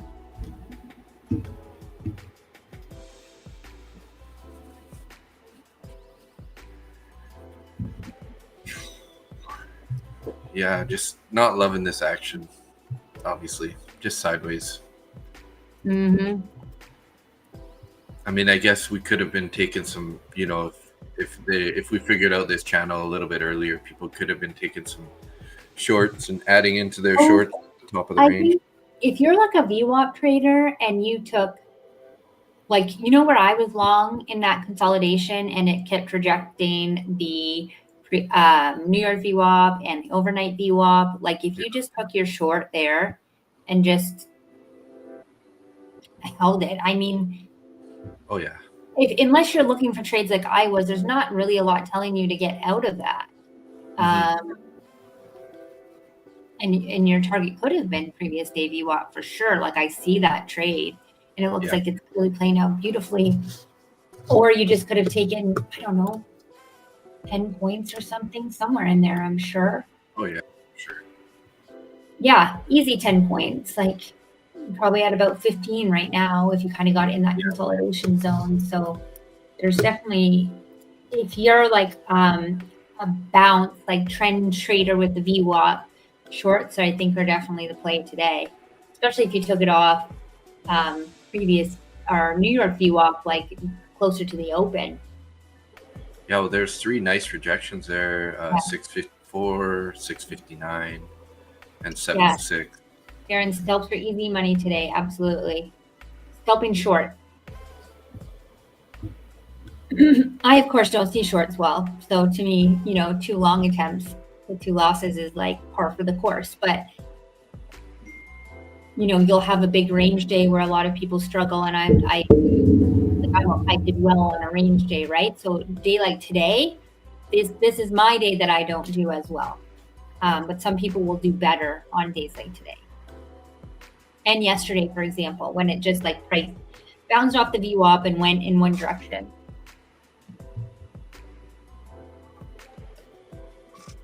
Yeah. So kind of interesting. I don't know if it's, but I went to Top One Futures here, right? And they don't have the challenge account on their page anymore. So you don't have the challenge account? Yeah, like I only see instant funded and straight to funded pro. Oh, weird. So I was like, and like I tried refreshing the page and everything, and it's not there. Because I was gonna go. I won a stream on, or I won an account on Visions. Yeah. Stream. And I was gonna use his discount code to buy one of those because he actually just sent. He didn't have the account to send to me, so he actually just Venmo'd me like the cost. Oh, really? Yeah, and I told him like, dude, like don't worry about sending me cash. Like, just I'll wait till you get an account. Just send it to me at a different date, right? He's like, no. He's like, I just want to get it dealt with. I'm like, okay, fair enough. But so I wanted to go buy one of those challenge accounts, and it's gone. Yeah. I wonder. Yeah, ask Randy about that because I'm not. I did, and I asked him, and he said, I said, did they get rid of the evals on Top One? And he's like, I don't know, I haven't heard anything. And then I just told him like I can't see them on the purchase list. Are you in the funded? Like, go back to Top One. Yeah, I did. So if you like, I clicked and it just takes you back to here. So maybe I go to traders area. I don't know. That'll probably open up your. Oh, that's not the right thing. Let me look. So when I click the Top One Futures, like their whatever logo, it should take us to edit. I'm at checkout. So let's see here. I'll get rid of this checkout part and just go straight Top One Futures. So they have One Step Elite Challenge. If you just go to like top1futures.com and you scroll down, there should be One Step Elite Challenge. And you can do like a 50K for $59 per month. Oh, so you're seeing that, right? Yes. Okay, so I don't know what happened there then. Yeah, that's weird. So you just must have been in the funded side or something. So they do have that. Yeah. Oh yeah, One Step Elite Challenge. Yeah. Gotcha. So I must have been, like you're saying, in the wrong one. Oh, but then when I click it, it takes me back to here, and it's not there. Oh. So like when I click that link, I switched it. That's what happened to me too. Instant funded. Okay. Oh yeah, that must be. Maybe could be a glitch or something. Like they might be having some sort of error. Maybe they don't know about it. I thought maybe they're like, oh, let's not bother with this anymore. We're not getting anyone buying it, so let's get rid of it or something. Yeah.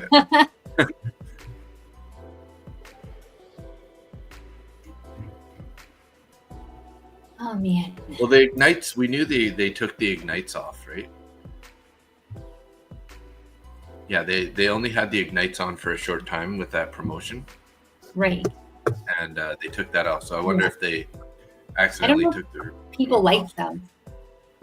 The Ignite accounts? People didn't like them, yeah. Yeah. Yeah, Ignites aren't there. Like they just weren't. I didn't even do them. I didn't either, but I had, I'm kind of pretty stacked on accounts right now, so I got enough to worry about.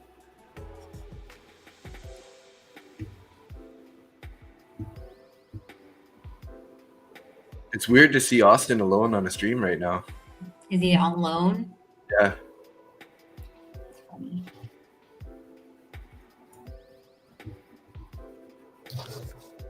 Actually, he's looking at potentially taking the long here off the VWAP, so that previous day VWAP. He's saying just an idea with a 10-point stop, but maybe he's not going to take it. But yeah, I think that would be my last attempt at something, is if I get a couple of rejections of this previous day. Yeah, if it keeps consolidating just above that, that would be nice.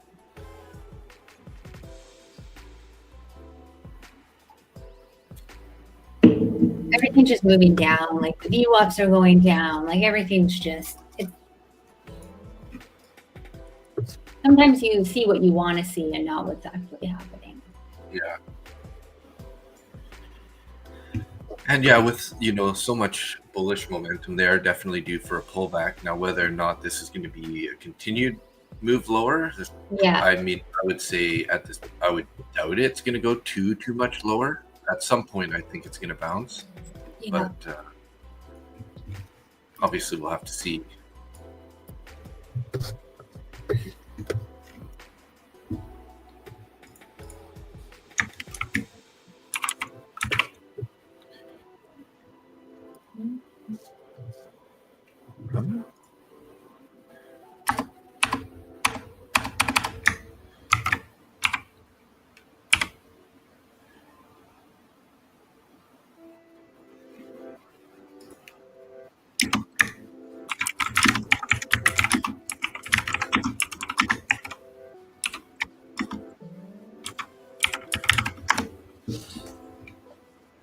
Do you have like a typewriter as a keyboard?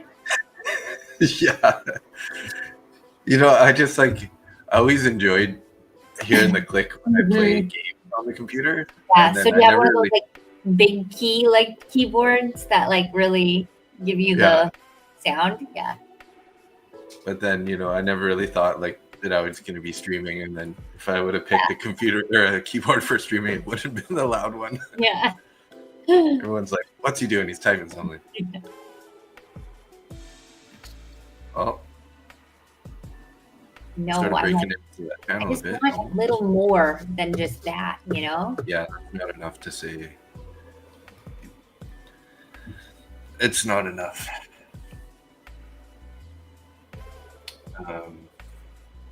NQ's at a pretty key level though currently, and that's the 25,000 level. Yeah. Nick, how was your day? Mustang trader? I made sure to put some comments into his into the Traders Post stream for Nick. Oh, you published the podcast? Yeah, he did. That's so nice. He's like, I'm usually trading with the guys off the podcast. Good. You took a short. Nice job.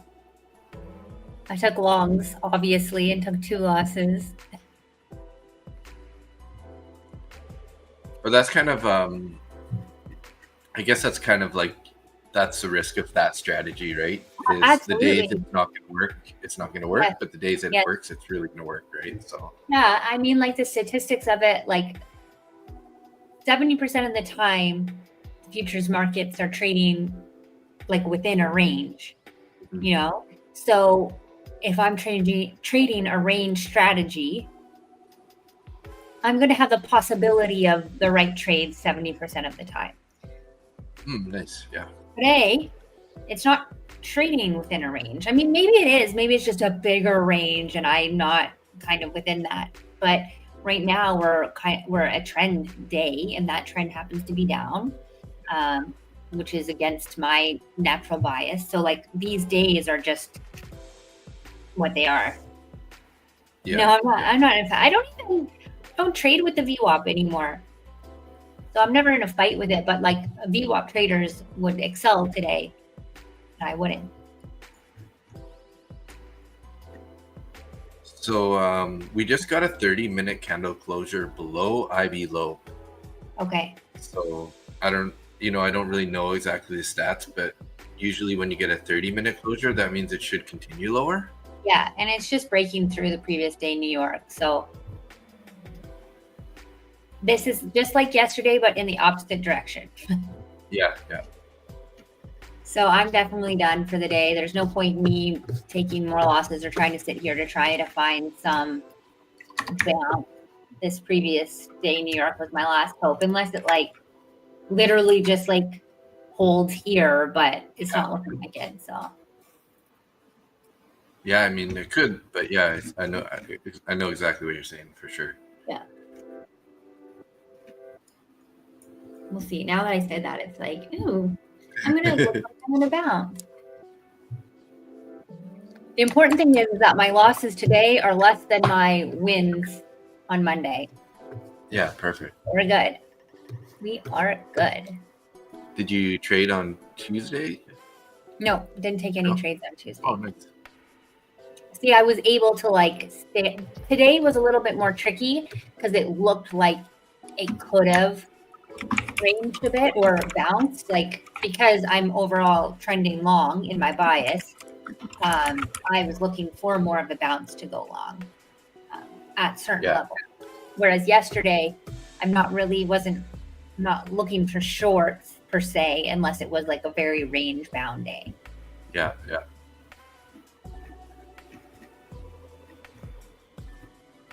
Nice. You know that I'm not trading VWAP anymore, Nick.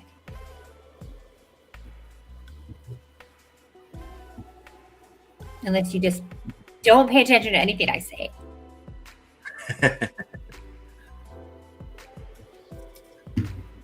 You're not paying attention, Uncle. What's going on here? We in a fight now.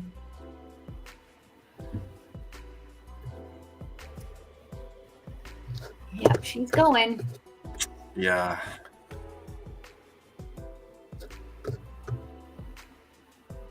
Yeah, rejected nicely. Like that channel definitely shows some indication for sure of what's happening with the price here. Respecting it, so it bounced off it and then it broke through it and then rejected off it twice, and now it's heading nicely lower.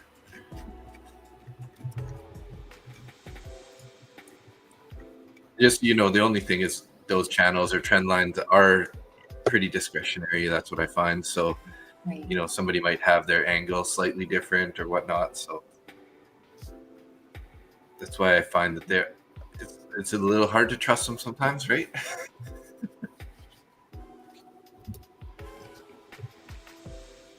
Yep.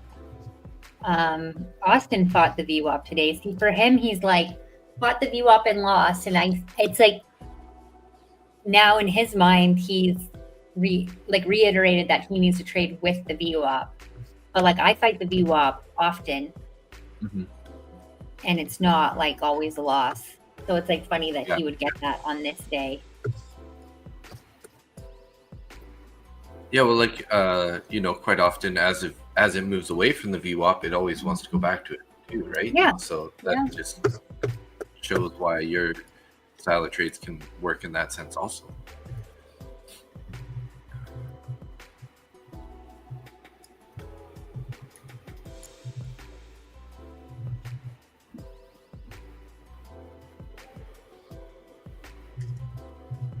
Yeah, I don't know what to do now. I know. I always get this problem when we really get those expansion days. It's like, well, what do you do now? I feel like if I go short, I'm late, and if you go long, it might just continue going lower. So it's kind of what are we gonna do? I know.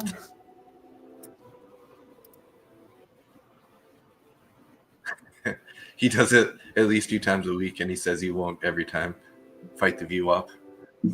What? Just Sorry. Nick saying like Austin, does that twice a week, and then he says he won't. Yeah, I know.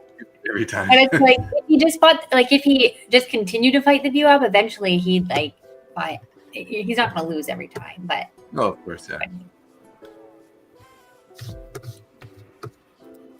But I feel like maybe the losses you remember more, so that's why I feel like every time he's fighting it, he remembers those losses.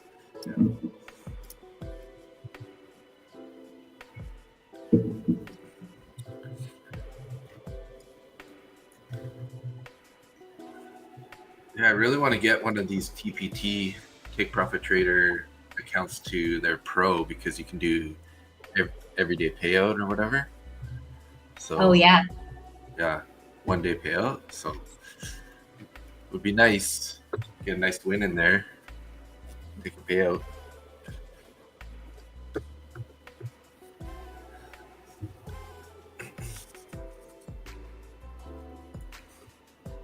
So I had a hockey game. Was it yesterday? Today is the second. Yeah, so I had a hockey game on September 31st, I guess it was. And then I got home, and it was a late hockey game, like a 10 p.m. game. Yeah. So I ended up home at like midnight. And then that's right when we had that huge sell-off. Yes. A couple days ago. So I ended up like jumping in on that on a short, and I made like $100. So I actually added $100 to my September month, like right before the end of the day. Yes. And then so I started off the month now green too. So amazing. I think 180 ish. Yeah, 185 on Wednesday. Nice. I've decided to not upload my recent eval, my TPT eval, because I just feel like, I don't know, I'm kind of like want that sort of as my like degenerate account, so I don't necessarily want it on my my TradeZella calendar. But so I would have been able to add like $1,000 to but I know it's hard when you're like outsizing your size. Mm-hmm. Do I like that? And I just really want to like kind of pass that, right? So this is a nice little bounce here. This is a very nice, like, huge. That's a Monday's VWAP it bounced off of, looks like. Oh. You have all the VWAP. Yeah, I usually keep the last 2 days. Oh, never mind. It was way off. Project X, you know how like it doesn't update VWAP all the time? So yeah. That Monday VWAP's actually 67.31, so it's quite a bit lower. But we did have some consolidation in the open session yesterday at this level that we bounced off of.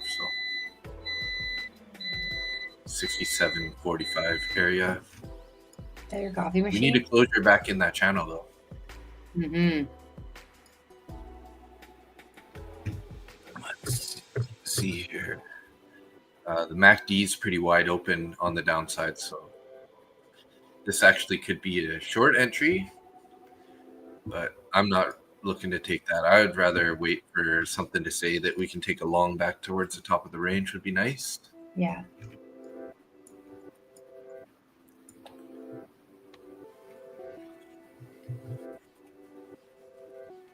Oh.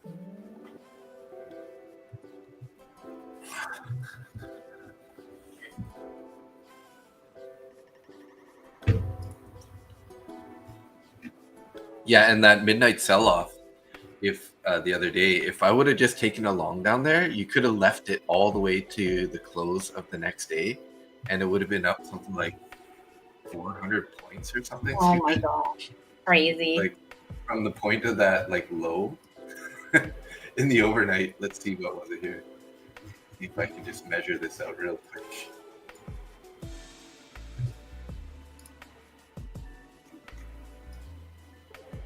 Okay, so right there to there. So 544 points. Wow. And that one, like you could have just held it till, or actually 438, but still, if you would have held it from that whole trading session. Oh. Savage. I don't know anyone who could catch that trade though. I know. Trading God. There we go. We got a closure inside the channel there. I know. I jumped into a long, and now I'm like, nice. I don't know if I'm regretting it or not, but I'm in it. Well, 3 micros. I went down in size because I'm like, I'm already 2 losses in. This is literally like, I can only take 3 trades a day. Yeah. Yeah. I mean, that was definitely a bullish engulfing 5-minute candle. It sure is. It's just a very strong candle. It was an overshoot of a level. We've already moved down a lot. So like, yeah, that's kind of our sweep of the big sweep of the London lows or the overnight lows. And We'll see. We shall see. And IB lows just coming up here at 56. Yeah. There's and a the lot top of of the channel is sort of 58. So it's like, yeah, even at 3 micros, I could make back some of my loss. I don't have to go like a big size on this one, you know, which is kind of nice because we've had a big move already.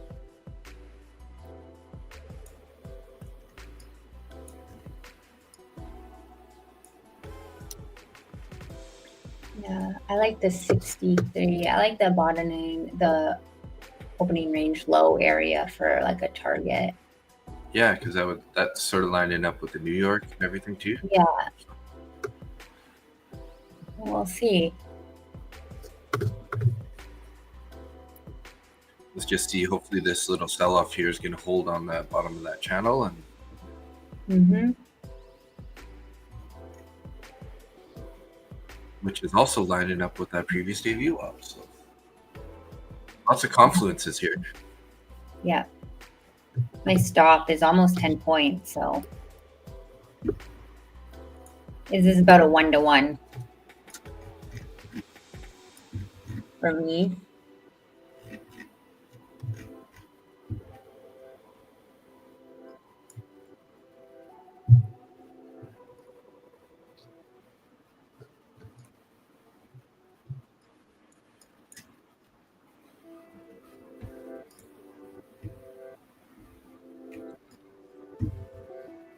Volatility was a little higher today, and I didn't anticipate that as much. So my first trade was a little bit of not an outsized loss, but just a little bit compared to like my single losses. Okay. So my first trade I lost on a 50K account, 375, whereas a lot of my past have been more around the 250 mark, 287, that kind of thing. Damn. Come on, buyer, step in here. I know, it's not looking good. Not looking good, not my day. Yep. Minute 52 on this candle. They could always buy it back up here. So. Yeah, you never know. Getting a little bounce. Of course you did, Nick. Of course, I mean, Nick. we can go lower.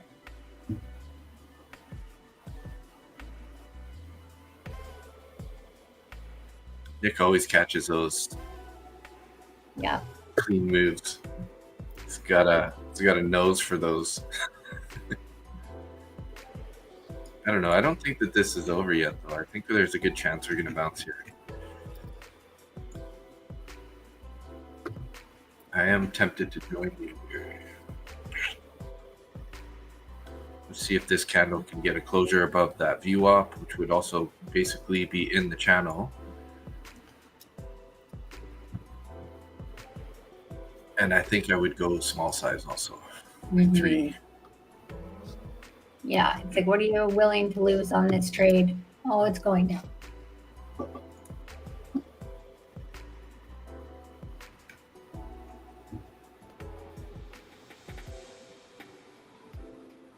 Of course you did. Don't be a hater. Never. I would never hate you.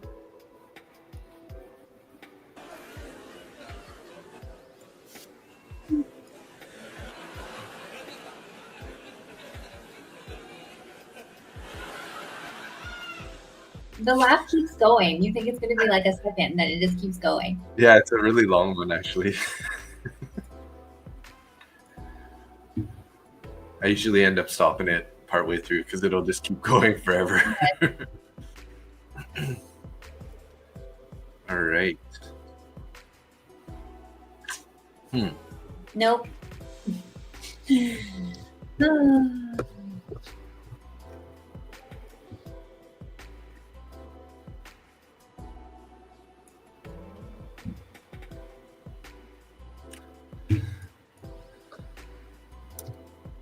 Zach has has a bearish fair value gap on his chart, looking for a pullback, I think, for a potential entry, which would be good for your long because it's up at, well, it's on NQ, but it's up at 25,080-ish.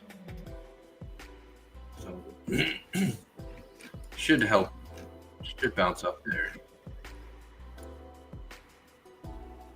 As long as we hold this lower high, or higher low, sorry.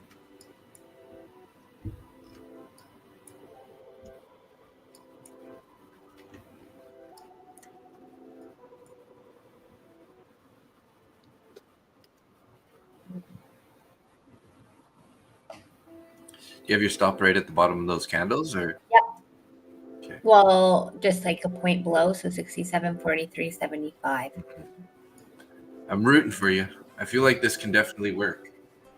If it's a lower, or if it's a higher low, then I think we're good. But yeah, who knows? So as long as this holds this 45. Certainly not the end of the world. I've had worse trading days, let me tell you. So.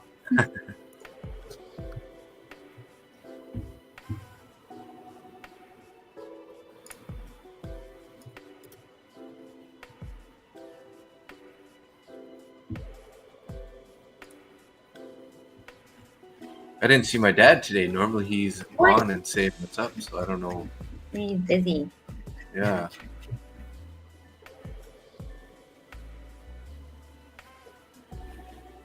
So he kind of got pulled into investing some money in from a YouTube commercial. Okay. So he ended up sending some money to this company called St. Mary's Capital. Yeah. And they're like a UK-based company. Yeah. Well, I mean, I really felt like it was a scam, but he ended up getting the money back from them. So he's thinking about sending it back to them again because it feels like it's not a scam. Okay. But just the whole situation was kind of just pressure tactics and stuff, and kind of like weird. He only has like, I think 1,100 Canadian with them. Okay. So it's not like an extreme amount of money. But oh man. There's some weird stuff that kind of happened that made me think it could be a scam. Yes. There's just so many scams out there nowadays. It's so hard to like, if you are actually like a true investment group, like trying to like tell people you're not a scam. I don't know. It just and you know, they're on Trustpilot and they have some reviews and stuff, and nothing says like that it's a scam, but just the pressure tactics. You know, my dad's a senior, and just that kind of stuff. And then you know, they also got him to put like 10,000 into a Wealthsimple account, and then they wanted to transfer that money from Wealthsimple to a crypto wallet, which is like super red flag to me, as like that's how they scam you, right? Right. Yeah. It's not about the $1,000; it's about the bigger money. Mm-hmm. And so I don't know. In the end, he ended up. So Wealthsimple blocked his account because they didn't like the wallet that they uploaded. Yeah. So then he ended up withdrawing the money back to his account. Okay, that's good. That's good. Yeah. So far, no harm, no foul. But just, you know, everything just kind of made me think that there's a high likelihood that it's a scam, right? Yeah. Oh, man. Oh, you're still alive. Held the 45s again. Oh, Lord. Lordy. 20 seconds on this candle. Let's see if they can pop us up here above that view up. Would be beautiful. Let's pop it up. Just hold this lower or higher low. I can never say that right. Yeah. Make me back some of my losses today, and we'll be good to go.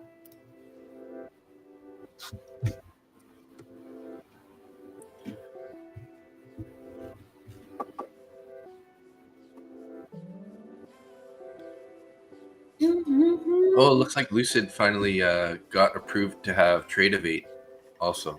Oh, nice. And it looks like Zach's got a code now with Lucid too. So I got. Oh wow. He's looks like he's getting on board. You know, their commission's pretty good too. It's like 12%. Okay. So I only have one sale, and it's like I have $50 in my account. Oh, nice. Yeah. Very cool. Because it's like I think it's $500 roughly for. Oh wow! So what's the with Lucid, like for 150K? Like what's the rules? Like what is it about? Yeah, so it's kind of interesting. So they have like you don't have like a strict profit target. Okay. Right. So like you have to just get your initial drawdown locked, and then as soon as you get $500 over that, you can withdraw.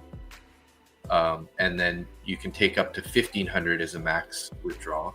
Okay. Their kind of rules are like that you need 8 trading days total. Okay. And 5 of those days have to be, depending on the account, like if it's a 50K account, you got to have a $100 day. Okay. So I think it's if 150. So is it? You think it's more similar to Top Step?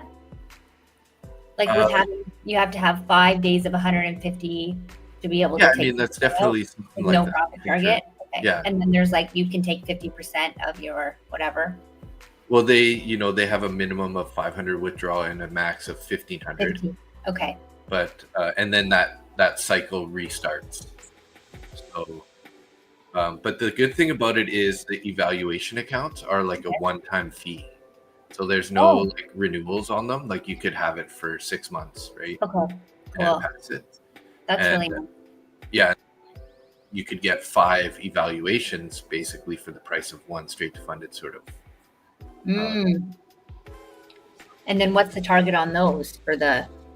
They're 3,000 for a 50K. So same in line with everybody else. And what's the drawdown? 2,000 or 2,500? 2,000, yeah. Okay. And then, but the drawdown changes. It's like as you get more profit into your account, the drawdown gets bigger. Like you're allowed to have more drawdown. So that's kind of neat. Oh, so it's not like a trailing drawdown? It's end of day trailing, but it's also, what are they? I open this up here. And do they have Project X? Yes, okay. Project X. And how many accounts can you copy trade? I'm pretty sure it's 5. I currently have 3. But let's see here. Yeah, this is so I got 5872 on my account. Nice.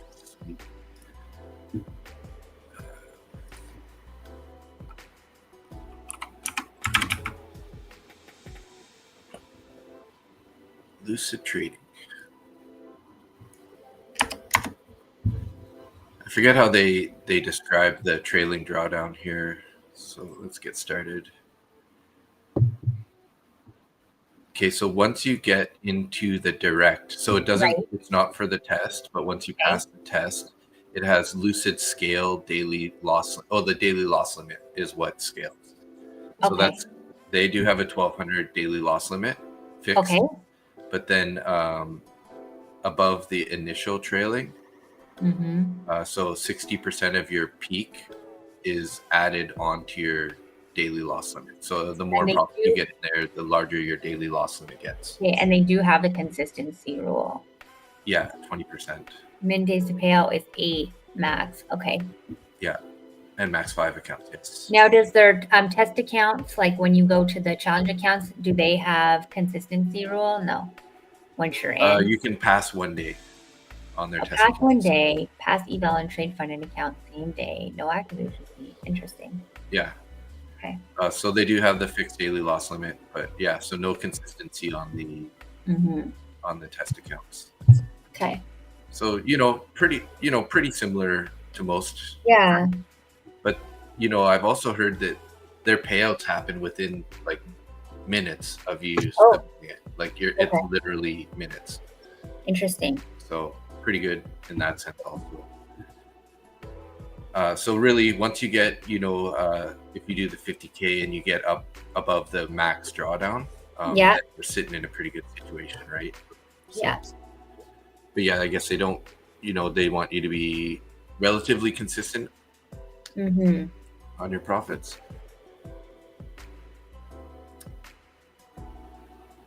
I don't know what can have flip days. I don't know what that means.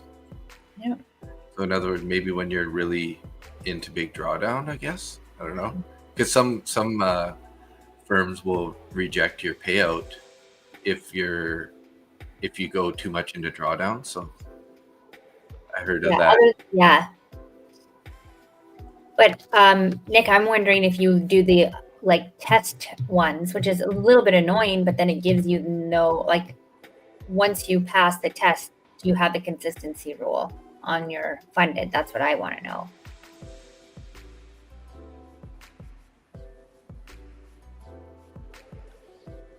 Yeah, so the 20%. So that's kind of the same rule as top one, I guess, right? 20%. Yeah, it's a lot of straight to fundeds have consistency rules. Mm-hmm. But then when you go the combine or the challenge route, sometimes you can, circumvent those consistency rules. So that's what I'd like to know, if once you pass this, will the funded account have the consistency rule or not? See if I can ask the chat here real quick. General questions. Mm-hmm. I mean, knowing that you're most likely going to pass them, Nick, it's you might as well pay cheaper, and then if you can circumvent that consistency rule and don't have to worry about that in your funded, it kind of works. I've been trading a combine with Top Step for 2 months, just trading it exactly like a regular account. Giving me the data I need, it's giving me the experience. Eventually it'll become a funded account. Maybe it's not as quick as going straight to funded, but for 2 accounts, I would have spent an overall of $300 or something on them. So it's not the money, it's not as much money. So I don't know.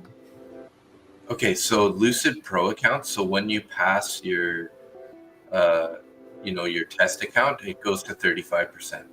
Okay, that's not horrible. Yeah, so that's definitely a more reasonable. Yeah, I think straight to funded is 20%. The top one challenge, the funded goes to 30% consistency. So that's actually better. Oh yeah, true. So you just have to Nick, I guess you'd have to set those account on your trader's post to get you out of a trade so it wouldn't fuck up your consistency. So definitely the test accounts are the way to go, right? Because if you can, that one-time fee is low, you can pass it in one day, and then, you don't have to worry so much about, 35% consistency is pretty good. Yeah, no, it's better than 20, that's for sure. Oh, I don't know about this trade. And it's Project X, right? So yeah. So he, for Nick's case, he could always go in and set those max profit to lock him out. Yeah, I think he can do that in his trader's post too. Because he copies all of his, so he sets he can set them individually on each account. So his Lucid accounts will get him out at a certain dollar amount, whereas the rest of his might trade normally, his actual trade, from what I understand. Yeah. Makes sense. I would like this to break this little structure to the upside. Yeah, it was. Yeah, Market Butcher Trader, MBT.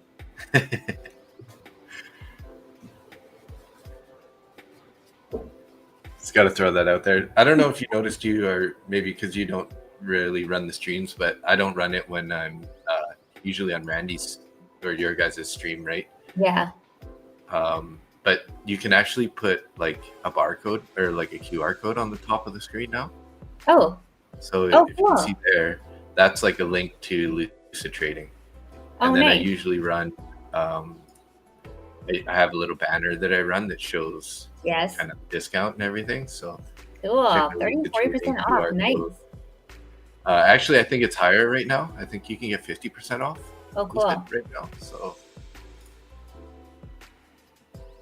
Oh, I can imagine it's going to take a long time, but worth it, right, Nick? So that you can, because you've been trading your consistency accounts just whatever, so your consistency is blown. But once you set those up, then you'll actually be able to like take payouts out of those accounts. And then not get those $10,000. Once you do the bulk of it, which will probably take a long time, like when you get new accounts, you do it like right then. So it'll be like a little bit of time versus doing them all. Hopefully. Yeah, especially when you have, 100 accounts. It's a lot of work. Yeah, how many accounts do you have right now, Nick? Like what's the max that Traders Post can do?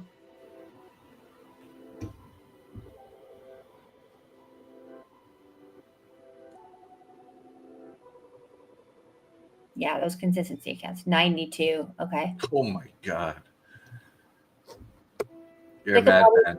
Full-time job just managing those accounts, to be honest. Like, do you spend as much time just managing the accounts and getting the new accounts and linking them and making sure they're set up right as you do trading? Right. It's like the back end work. So I'm curious if you can do it in buckets, like how you have it set up in buckets. Is it like that easy to set up all the rules and everything in buckets? Maybe like your bucket has certain rules that apply to all the accounts in the bucket. I wonder. Yeah, then you'd have to keep the same accounts in the same bucket. I don't know. It's getting confusing. So all your consistency accounts would be, you'd have your consistency bucket. And then your other bucket, no more. I only trade 15 mins, 2 hours. Okay. So it takes more time to manage 92 accounts than it does to trade them. See, that's it sounds so glamorous that someone has 92 accounts, right? And you're like, ooh, I could have 92 accounts, but don't be fooled. He has to there's a lot of work to doing those 92 accounts and trying to manage those accounts in the back end. So just be prepared for that. If you're trying to grow your accounts, know that you're going to have to admin those accounts. You're going to have to be the CEO of those 92 accounts and make sure they're all working properly. They're all set up properly, double checking that they're set, all those things. It's a job. Zach just made 500 on 3 accounts. Nice. Taking a short and a bearish fair value gap. So. Roll in a cave eating the bones of ransom goats. Oh my gosh. No, your life is glamorous. You have 92 accounts and you live in Costa Rica, traveling around with your family. $100,000 days. Drinking margaritas. Hell, if that's not glamour, I don't know what is. I have been literally just the price has just traded in drawdown for me today. Immediate entry and prices it within my drawdown.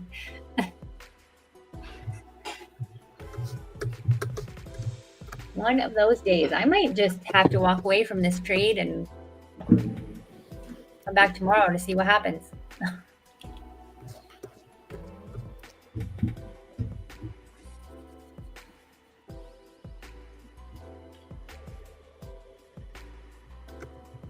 Found some support at the 46 again, which actually lines up exactly with that channel. Yeah, who knows?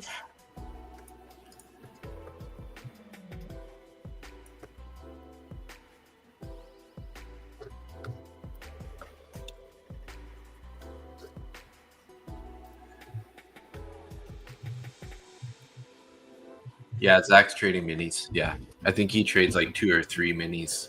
Mm-hmm.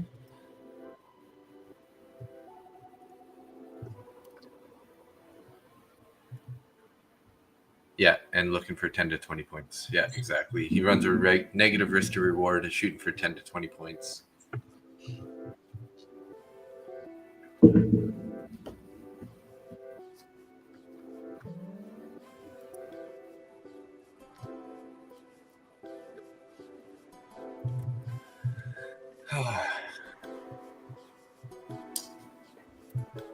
Feeling like I'm just not doing anything today. That's okay. You have a win. Like, why would you? You know? I want more. I know. If you're not going to be short, though, it's like, why even try? Look at me. Trying to long it like a crazy person. Oh. I still like it. I still like the long. You're like, I still like it. I like it. For me to get in though, I just want a little more confirmation. I mean, 100%. Yep. With it being at this channel, I just my mind is saying you should really get in here.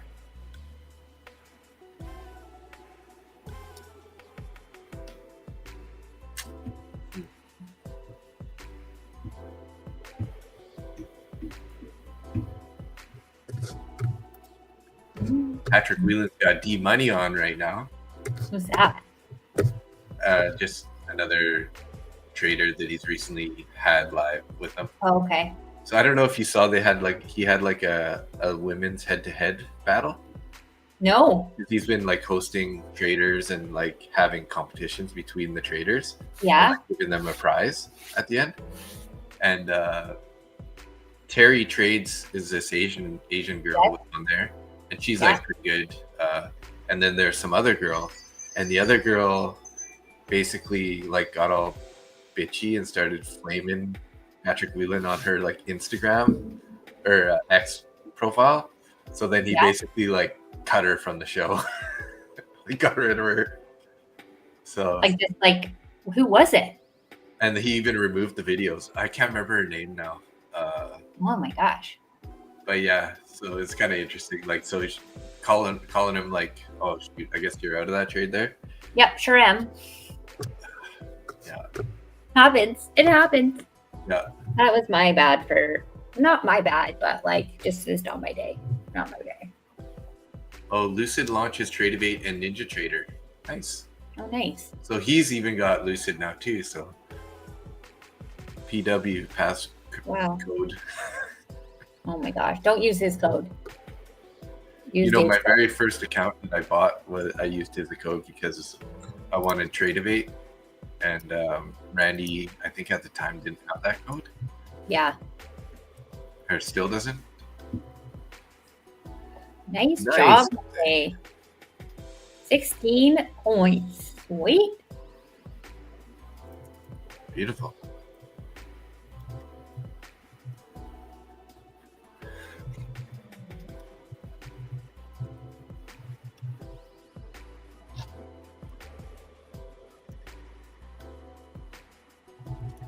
Yeah, we're watching the wrong indice right now.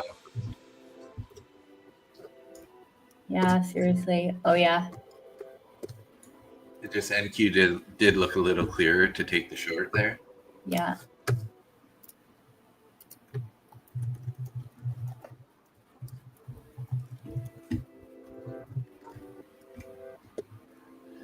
I was mentioned by Nick. Oh, Nick said, thanks, buddy. I still feel weird and uncomfortable streaming, but at least I had a winning trade live. Yeah. Earlier I said, hey, Nick, I saw your trade. Good job. Nice.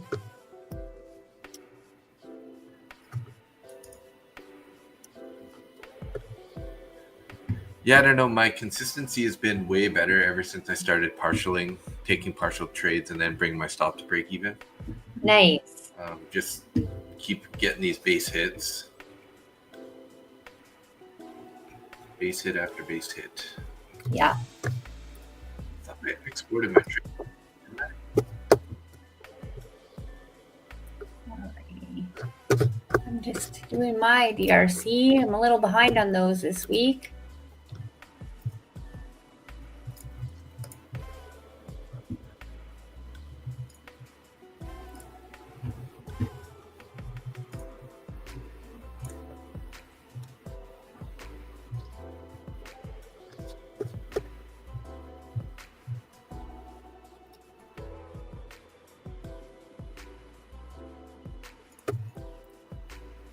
$258.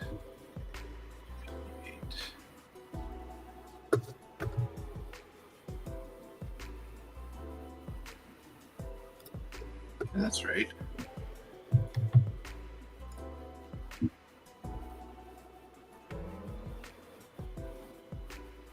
Nice.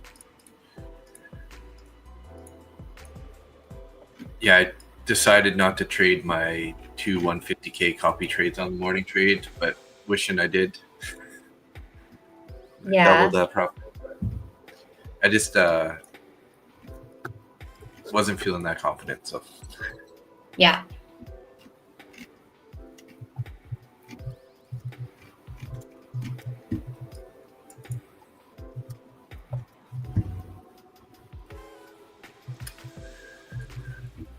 So we currently have 23 viewers, a little bit higher than before. 12 in Randy's X, 1 in my X, 5 in my YouTube, 5 in Randy's YouTube. What's up, everybody? Thanks for tuning in. Wish we could figure out how to migrate some of those people from X over to YouTube. I know. They're always there. Come over to YouTube.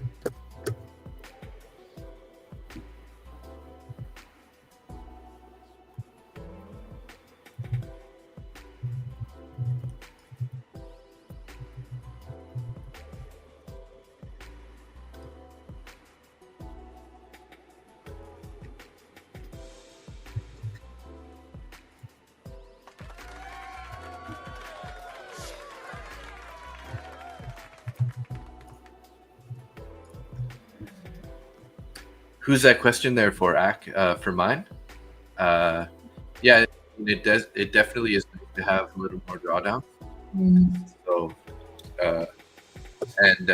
if I was trading 50K accounts, obviously I would have taken smaller size, but I am in a decent amount of drawdown currently in both of those, my 150K accounts. Let me see my. So I'm down 1,500 in one account, and I'm down 2,300 in the other account. So if you guys saw my calendar from last month, I had some pretty big red days. Those were pretty much all in my two 150K straight to funded accounts.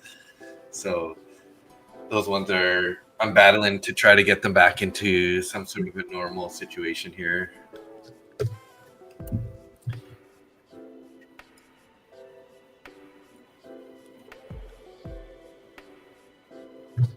All right, I'm locking my accounts just so I don't get crazy. If I had taken all 3 trades in my one account, it would have locked me automatically. But because I had 2 in combine and 1 in funded, I have to do it manually because technically 3 trades is my max, right? Okay, yeah. So two of the losses were in the eval. Yes, so I'm down 500 in that combine and then down just over 100 in my funded. Okay, well, you kept it nice and tight and funded. Yeah. For my combine, it's a little outside. That's a max. Like, I don't want to be more than that, really. 500 is kind of my max. Like, I've had one bigger loss day I had a little bit of bigger losses in August when I started this account, just trying to figure out some things. But then in September, my biggest loss day was 543.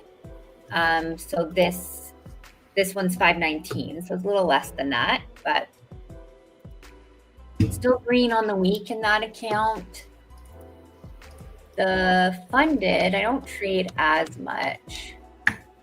And I'm still green on the week in that account. So that's lower loss. My biggest loss on that account was 544. So if I can keep my losses around the 550 on my bigger days, I'm okay. Yeah. Nice. What's the celebration for? What celebration? Upcoming first payout? I don't have a first payout yet. One day. It's not a matter fly of down to Mexico to meet her. Yeah. It's not a matter of if, it's a matter of when, people. Not a matter of when. Yeah, keep plugging away and making some good progress. Yeah. I've been trading my combine. I'm happy with that progress for sure. And even on my funded, which I trade less, I was down last month for the month $67. So no worries. And so far in that account, I'm down for the month 118 right now, but I've only had 2 trading days. Yeah. Which is kind of funny. Why does it do that? Oh, because it doesn't count Tuesday. So on the week I'm green, but on the month I'm red because I had almost a $500 day on Tuesday, $500 day on Tuesday. Which is on September's. So yeah, September 30th. Nice. So yeah, we're still beginning of the month. So there's lots of still in a time. good week. Yeah. Yeah, I mean, day to day, you can't really look at it that closely as long as you No. don't have like a crazy losing day like the ones I did. Yeah, I know. So It's hard. keeping it nice and controlled. It's taken a long time for me to kind of weed those out of my trading. That used to be a big problem of mine, having an uber oversized loss day. So I had to make sure I kind of control that. And I think reviewing, like looking at my calendar, seeing what is my biggest loss right now. I don't want to go over that. I do not want a bigger loss day than what I've already had. So it's like I need to look at my calendar, kind of remind myself of what that is, so I have that in the forefront. Yeah, no doubt. We should celebrate. Yeah, we should do like this celebration stream. We can all pop some champagne or something. I'll just be like, no champagne around. When I finally get to pay out people, it's going to be the biggest celebration. Just have like a pure celebration stream. Yeah. No trading, just like everyone having drinks. Yes. And Axe definitely going to be on with us. Yeah. We just have the whole screen just filled up with everybody. Yes. All the people that have been watching the stream the whole Absolutely. time. Absolutely. On. Yeah. That'd be awesome. Oh man. Well, all right. Well, I think I'm done for the day, guys. Yeah. I'm locked out, red for the day. That is okay. We'll come back tomorrow and see what the market does.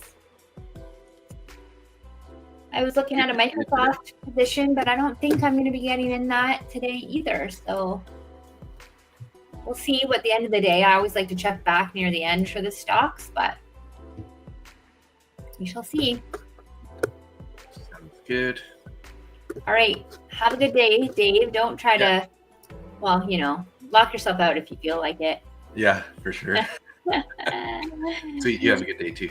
All right. Talk soon. Bye, guys. Hey guys. See ya.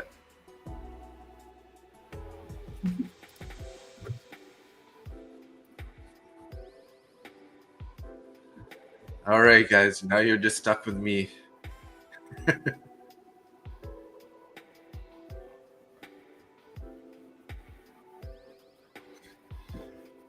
Well, been pretty flat today. Out of the gate. Now I'm just haven't been liking this slow grind lower. I'm still leaning like a long bias a little bit. So obviously that's probably why I haven't really been taking any trades, but I feel like we need to see a move, a nice strong high volume move out of this channel, maybe up above the Ivy low. But even at that point, we still got the VWAPs in the way, point of control, opening range. So pretty hard to take along. But if we could see like a really high volume move, that would be definitely a good indication that we might want to take along. But currently just been sitting flat. So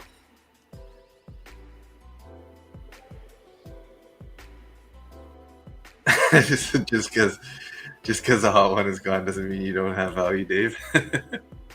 Thanks, Nick.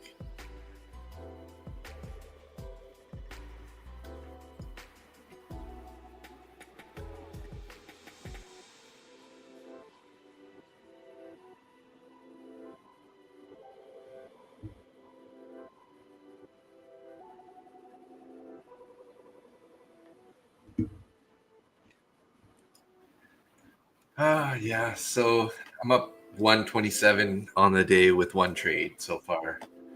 So my week shows up 312, but it's not really showing the end of my last week because I had 1.2K, so I'm up about 1.5K on the month, on the week. So here's my current calendar.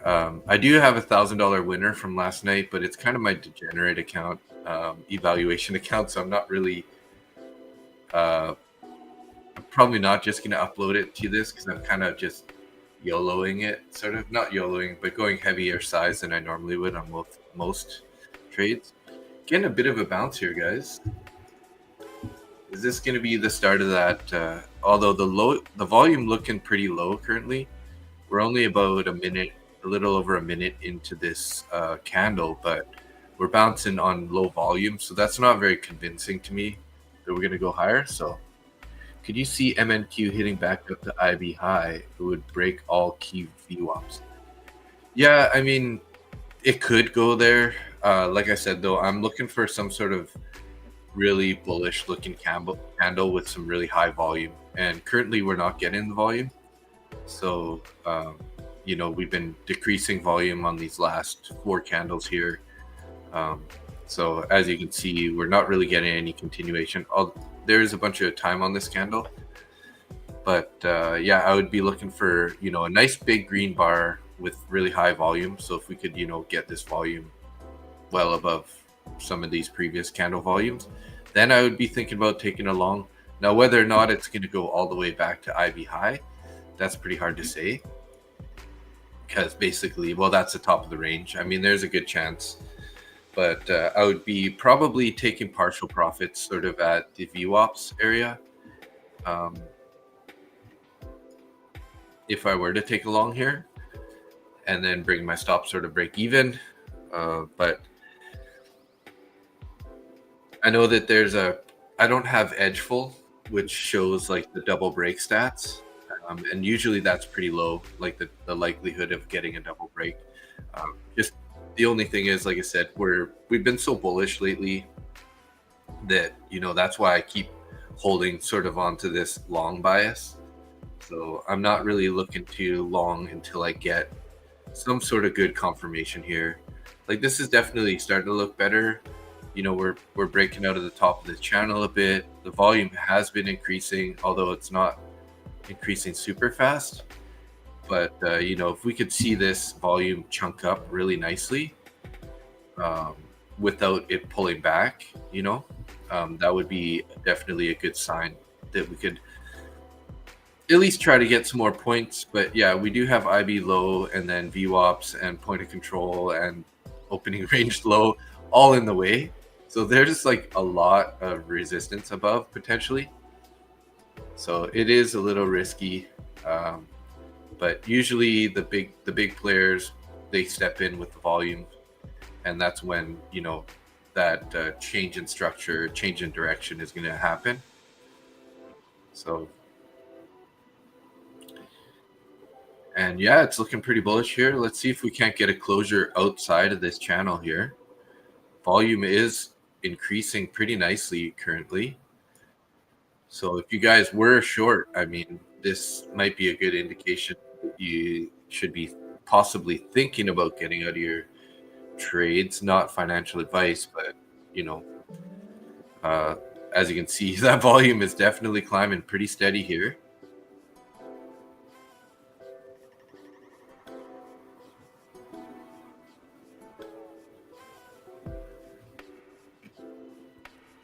You know, I could see us basically potentially getting a pullback sort of to the opening range low here, and maybe just reject off that point to go lower.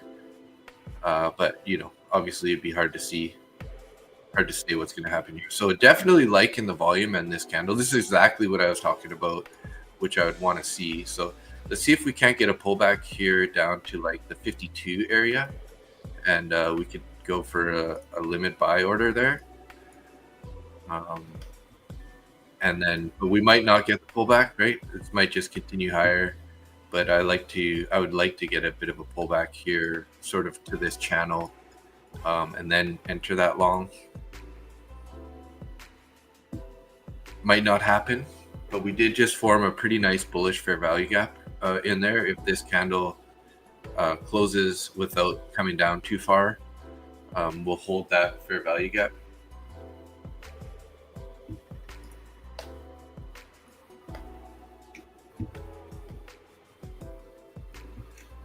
So the fair value gap is from 749.75 to 754 currently, but like I said, we got to wait for this candle to close, where if this comes down at all, it's just going to make that fair value gap a little bit smaller. But definitely like that move, plus the volume, pretty high volume, and then we broke out of that channel. We might not get that pullback here, but let's see. Kind of finding some resistance here at IB low.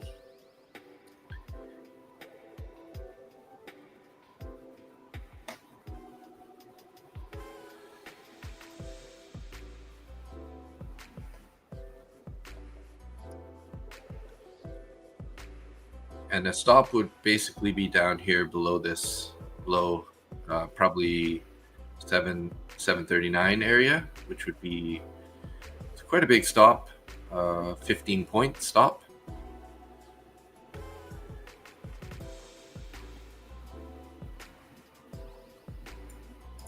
But looks like they want to just push it higher here currently.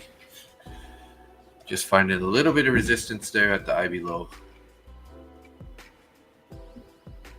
I do have to go to the bathroom here, guys, so I'm going to remove this order. I don't want to be away from the charts if we end up pushing straight back down and, looking like we're going to close. That would be obviously what we don't want to happen, is if we form a big bearish candle all the way down to the low of this candle, that would be an indication that we don't want to be in that trade. So what I'll do is I'll just put my entry a little bit lower, and then I'm going to go to the bathroom. I'll be right back. Wussy, leave it on. Hey? Sorry, I'll be right back.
And I'm back.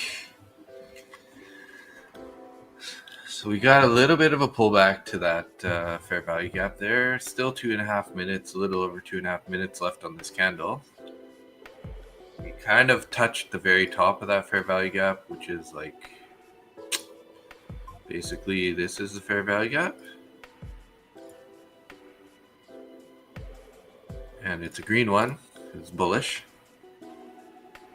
Would like to see a little bit more of a pullback into that for an entry. Currently bounced 54, a couple points up from there. NQ also has a very similar fair value gap. Actually, all three indices. So that's a good thing right now, guys. All three indices are looking very similar.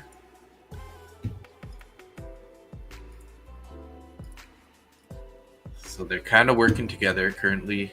Let's see if we can't get a push higher here. But it would be nice to see a little bit of a pullback, maybe to 752 area here, and move that back up now that I'm back at the desk. Wouldn't mind seeing like a quick slap with a recovery right away. That'd be good. Technically, I think my stop would be at 67.47. Looking small size on this potential trade here. We are still kind of stuck in this choppy area, this sideways action area. Did kind of break out, obviously, but doesn't mean we're going to go very far.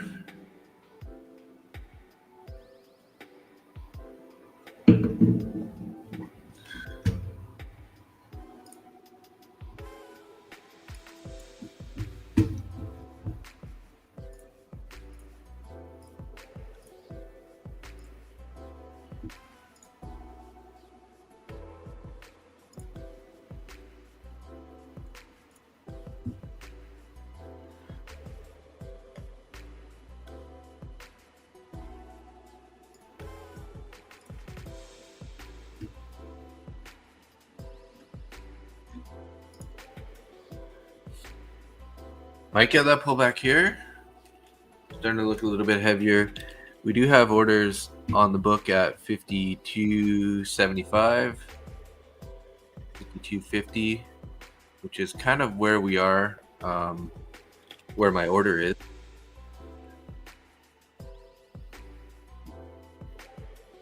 Let's see here. We're going to get that pullback right here. Looking like it. We're going to get tagged in. So close. So close. Okay, we're in there. We'll put our stop down here, sort of at these lows here. Hopefully we can find a bounce here. Not looking that good right now, currently. But we got to see if this candle, it comes down to where this candle closes, right? Just finding a little bit of support there on the overnight VWAP. I went in small. I'm not looking to give back too much of my profits on the day in case this doesn't work out.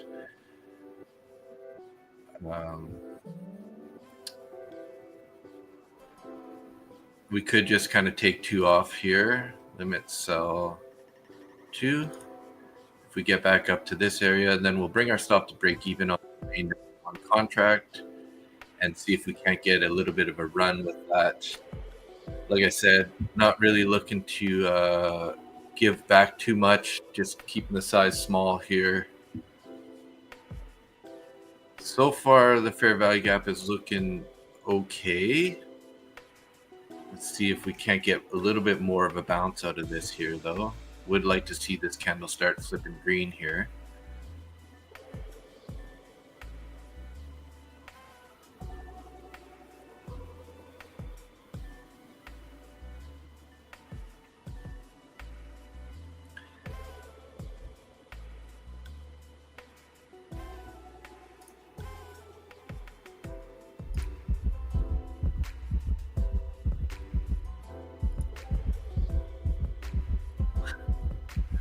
Come on, Bulls, let's go. Buy that up, buy that up.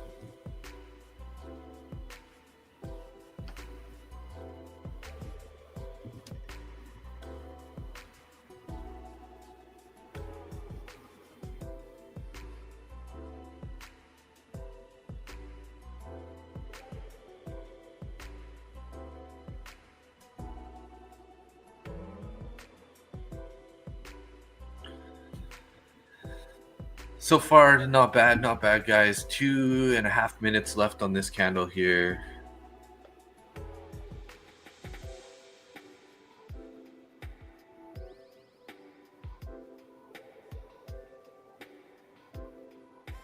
Would really like to see this start flipping green. It doesn't have to go very far for us. So Jose's looking for longs as well, just not in yet. Okay, yeah. Yeah, I mean, this is kind of the turning point often during this time of day and whatnot.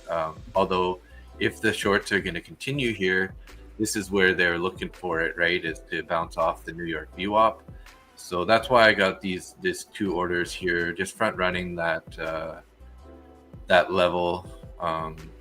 So if we can't, try to get out.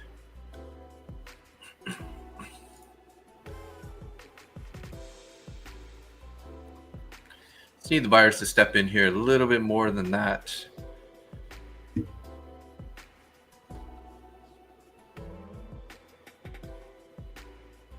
$52 was only up about 2 points there.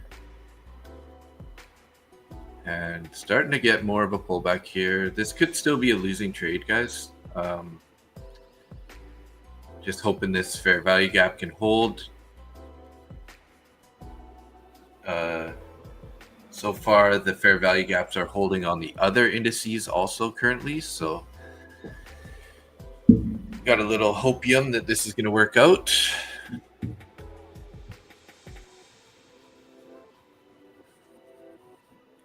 I would probably cut it if we were to close somewhere down, below this fair value gap.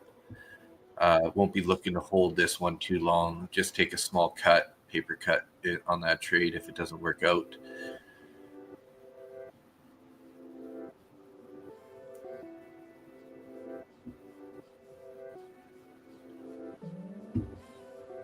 But if this trade does turn green, could think about sort of adding one more in just to try to get it before it takes off on us.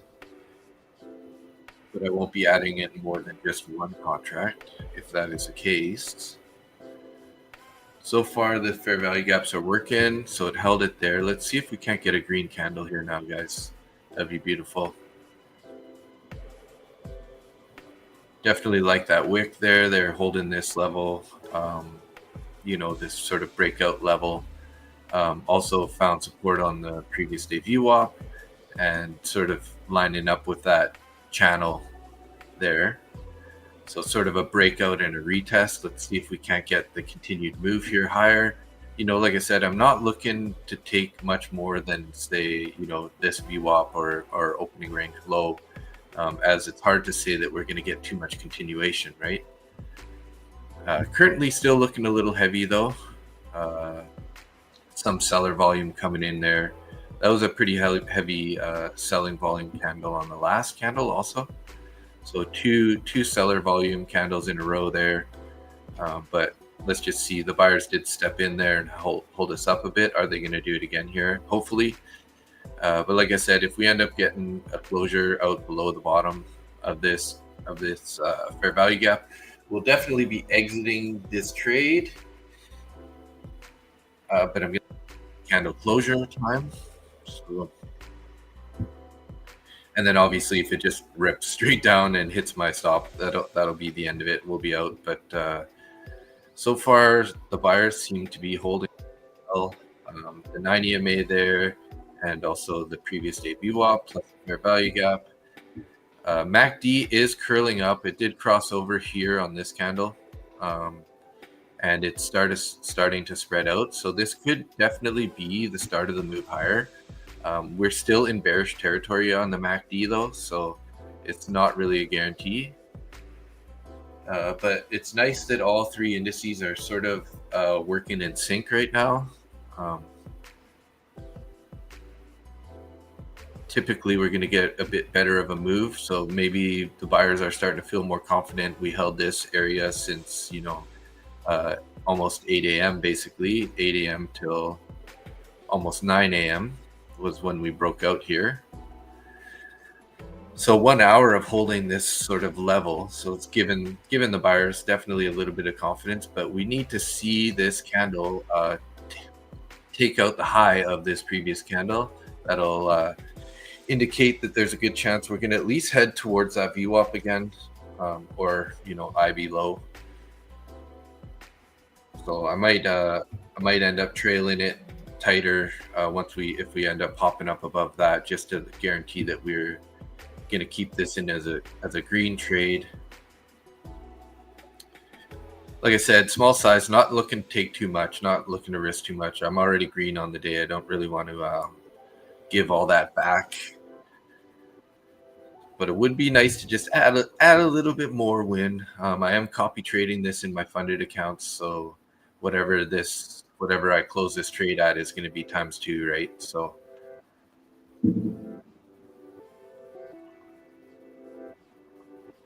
but we keep rejecting sort of off this the body of this candle here, sort of the top of that fair value gap, which is also the 21 EMA. You can see that green line there. It's kind of hidden in behind the fair value gap, but that's kind of what we're rejecting off. It's right in there. So we need to take that, hopefully with a little bit of volume here, like a nice little chunk up with a little bit increased volume there would be good.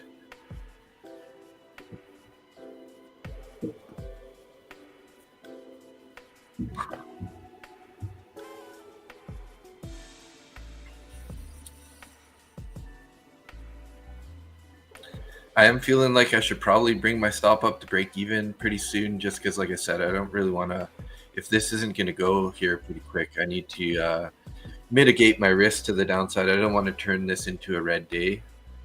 So maybe capturing another 10, 20 bucks in each account is better than nothing and better than having a losing day.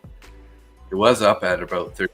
That would have been pretty decent to capture too, because that would be, like quick 60 bucks to add to the daily profit. But trying to make these small base hits to recover the drawdown of these 150K accounts. Definitely a little battle going on between the buyers and sellers right now, and between these EMAs. So let's see if these buyers can't slap it up here, get us past this 21 EMA. That would make me feel good. So nice little closure there. We did close above the EMA. So let's see if they can't push us at least back up to the high of this candle here. We'll see how it reacts off the IB. I'm going to get ready to bring my stop up here. Getting a rejection there a little bit. That could be the failure point, but let's see. We'll give it a few, give it another 30 seconds or so here before I drop my stop. But like I said, I don't want this to turn into a green or a red trade on me. Would have maybe just closed it at the $50. Size, that's a pretty decent win. For only 3 contracts, pretty easy win. So I haven't dropped my stop yet. I just kind of have it here in place just in case I want to drop it.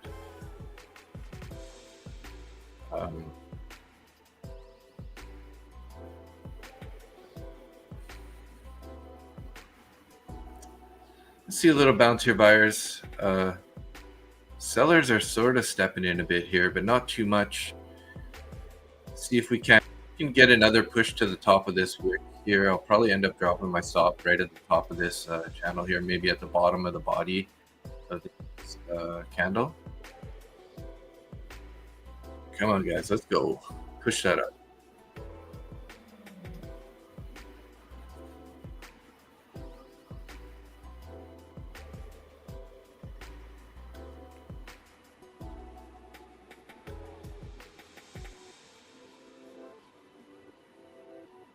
Thinking about dropping it here, guys, now, just to lock in 50 bucks at a minimum, roughly.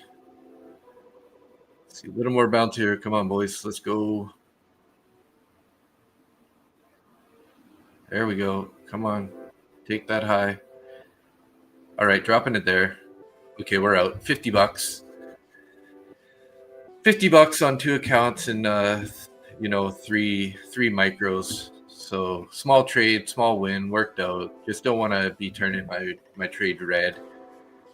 Base hits, looking for those base hits, and just being conservative.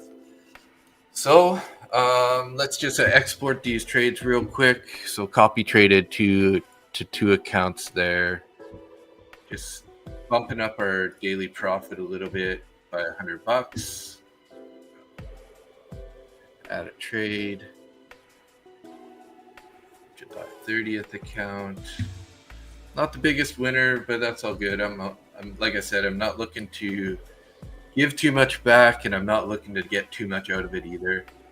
It's all about these base hits. Eventually I want to be like Nick, where I like, multiple accounts. I can just copy trade. You take a $50 winner times, 10 accounts is $500. So I would like to get to that point at some point in time. So let's just add this other trade here now. Export this.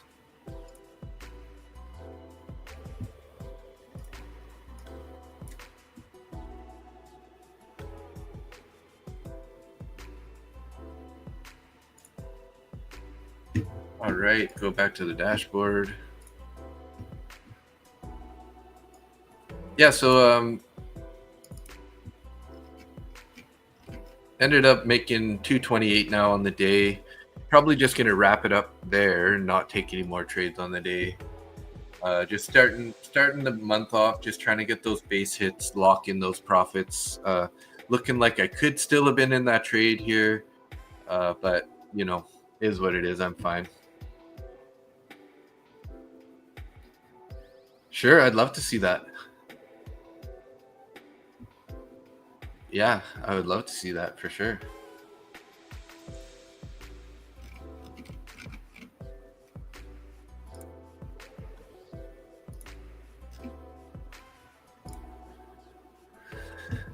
I kind of want to go check out Lucid here. I want to see what my if my discount code is going to show the proper discount, or if I'm wrong on what the discount is. So Lucid Trading, because I want to update my little checkout code there. So let's get started. If we go to buy a test account right now, Tradeovate, TradingView, NinjaTrader, Lucid. Where's Project X? Oh, Project X feed here. This one. I don't need to see that. Let's see. MBT, fly. So 54 of, so it looks like it's still only the 30% off. 30%? Or is it, yeah, 54 of 135.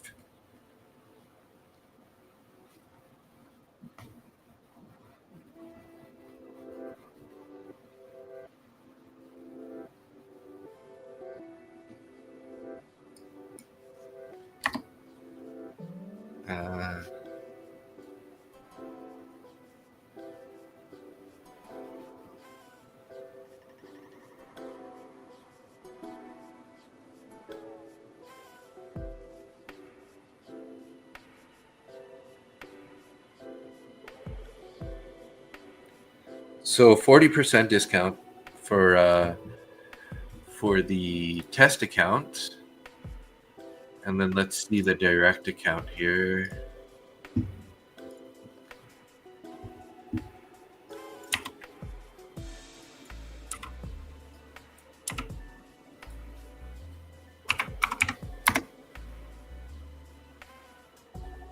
Oops, it's going to be capitals. So 196 off of 490. So yeah, I think that's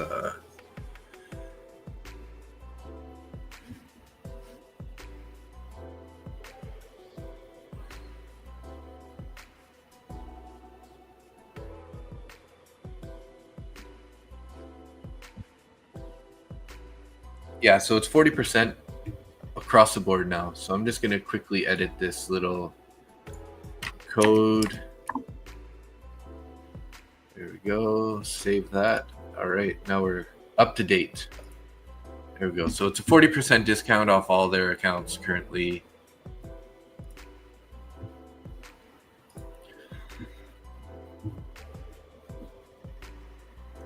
So when I'm really bored, guys, I'll show you the game that I've been playing. It's so funny.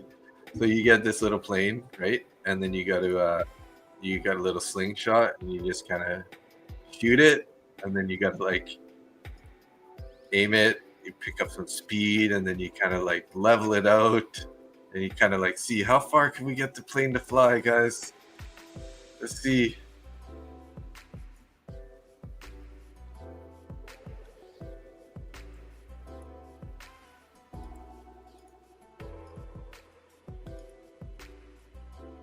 Fun times, eh? Look at this. Can I hit the glass wall at the end? Let's see. Come on, guys. Let's go. Hit the wall. I don't know how to get past this part because I can't. Every time I try to turn to get past here, I just end up crashing. So we got a new record there. It's so simple, even I can do it. Oh, the scaling. Yeah, in the stressful life of the trader. This is how I relieve some stress here. I got 2.5 million. Let's do some upgrades here real quick. Let's get a little bit more pay and we'll upgrade that there. Oh, we got 1.35 million still. Let's get some more money. 850. Oh, we can get one more level. Nice. All right, let's see. See if we can get past that glass. Got to get that speed, and then you level it out. Uh-oh, this one's not making it, guys. We're toast. We're going to crash here pretty quick.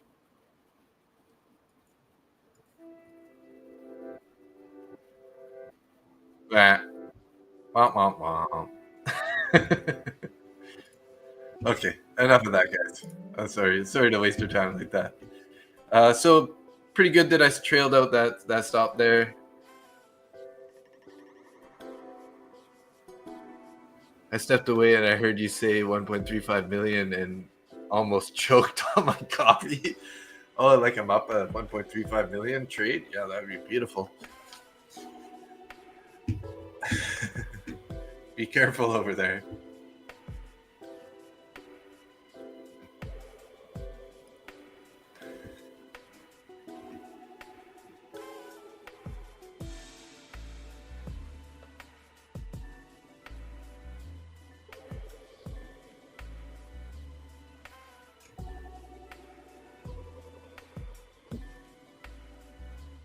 Patrick Whelan's looks like Patrick Whelan's in a trade here. I'm just curious as to see. He's down $1 or something, so he must have just recently got into a trade. I like keeping the streams on, some other streams on, just to see what everybody's doing. So we're dipping down into that fair value gap again here. It's been holding pretty good. Ugh, excuse me. And then, but we are kind of forming this another sort of trend line channel. Let's actually clone this and see if this is kind of like lining up to anything here.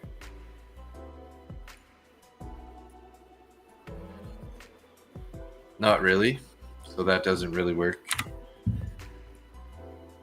Sort of a bull flag, actually, guys, is what I'm seeing. So that's probably why Mr. Patrick Whelan is long right now. He's like, look at this bull flag at the BDH. So what is with that Patrick guy? Is he legit or another interweb scammer? He's probably the biggest trade influencer there is out there. He's got probably the largest following, and he made a website called Only Prop Firms, where you can kind of like cross-reference all the prop firms. You should check that out if if you're looking to get into any new accounts, right? Because you can like do a cross reference of all the futures accounts that are available and prices and everything. You know, like I would definitely say you don't really want to follow his trades, because I've seen him take some pretty crazy trades just because he's got accounts that he can like YOLO, doesn't really care. He's like always adding into losers and stuff like that. So, but the proof is in the pudding. The guy makes tons of money on his payouts, but that's nothing compared to his affiliate sales and other income on the month. So that's why it's kind of hard to follow his trading, because to him, his trading, even if he loses, you know, 5-10 grand, doesn't mean anything, because he's basically like making that much in a day on affiliate commissions and stuff like that, right? So but overall, like, yeah, I think he's got pretty good content, you know, like he loves to trade these flags. So like, I think that's why I'm pretty sure he's in the long right now, waiting for this flag to break out. And then he'll like, you know, end up taking he partials out his profits all the way up. And yeah, I like to watch him. It's good entertainment value anyways. But when I was newer, I did take some trades that I was like kind of like copying his ideas, and ended up losing a bunch in a row. He may have been on a streak of losers, but yeah, I mean, he's definitely good to check out. He's, you know, he's got a decent personality, been around the block for many years. So yeah, it's funny. He just put that trend line there, right there, the one that I have on the chart. See, he's like, oh yeah, so this is a standard bull flag from the BDH, you know, so it's gonna be breaking out here pretty soon.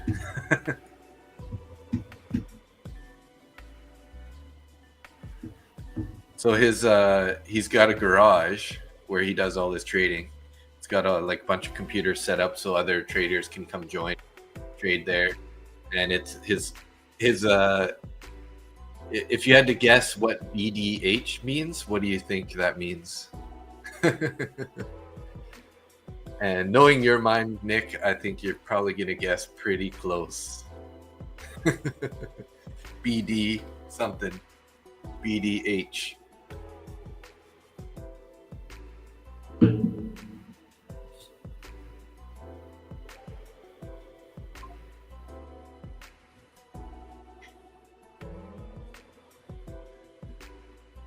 But he's got, you know, flashy cars and stuff usually parked in his garage. So like when he's streaming, you can see him, and behind him he's got like, you know, $400,000 car just sitting there. Like, yeah, I got 5 of these cars kind of thing. So he's super baller. Like, I'm pretty sure he's making like millions. So yeah, it's the Big D house, if you can get it that way. The Big D house is what the BDH stands for, because you got to have the Big D to go take those trades that he does, I guess.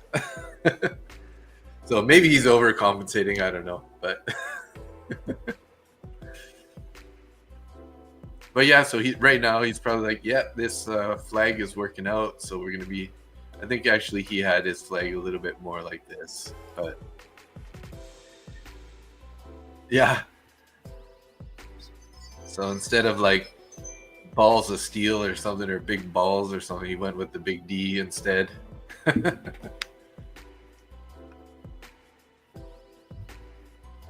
Hey Nick, I don't know if you know this, but like if you go to your TradeZella, I just found this the other day. So if you go into your thing, right, your day, your month, you can see all the trades, right? So then if you click on your trade, it actually brings up the trade and shows like all the details, which I didn't know. So yeah, so this one I was short at 25,132, covered partial at 125, and then closed the trade out at 101. So if you like, sometimes when I'm doing my markups, I get lazy. So because I just recently found this, you can go like, oh yeah, I entered short here. I don't have all my indicators on here, but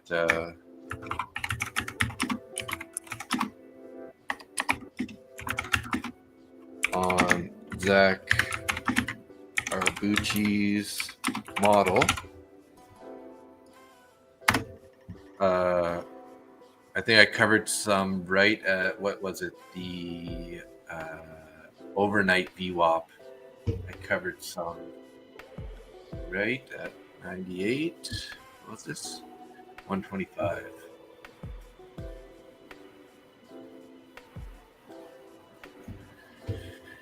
I forget what was there. There was something there that made me want to close the trade. Was it on the 1 minute?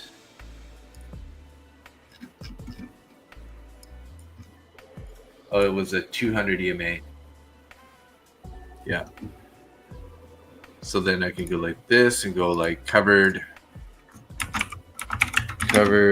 4 of 5 at the 200 EMA. And then, oh, what the heck happened there?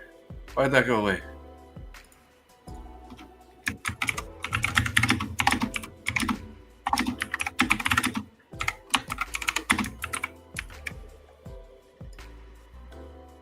Four or five, not 5 or 5.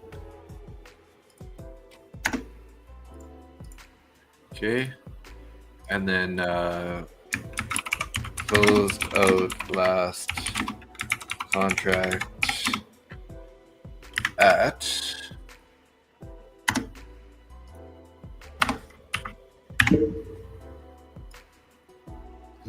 what was this price here? 101. 101, which was the overnight VWAP.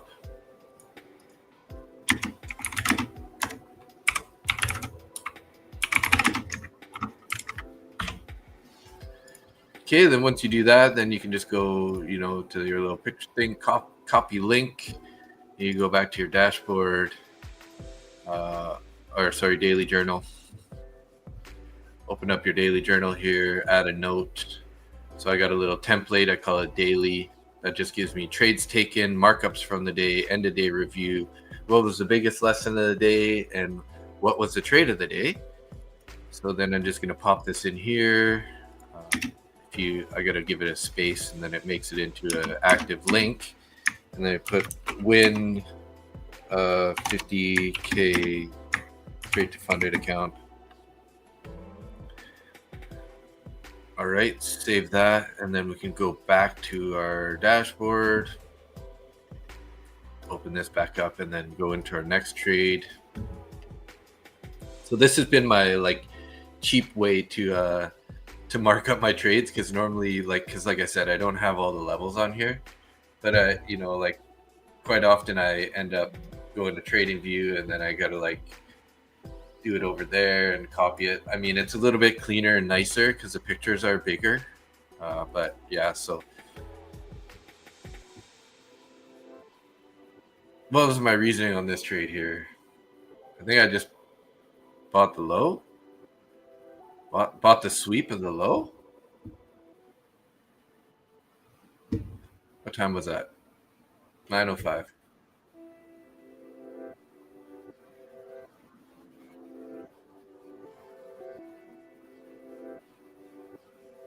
Oh yeah, fair value cap trade. Forgot about that. So I'll just frame this in real quick so we know what I took here.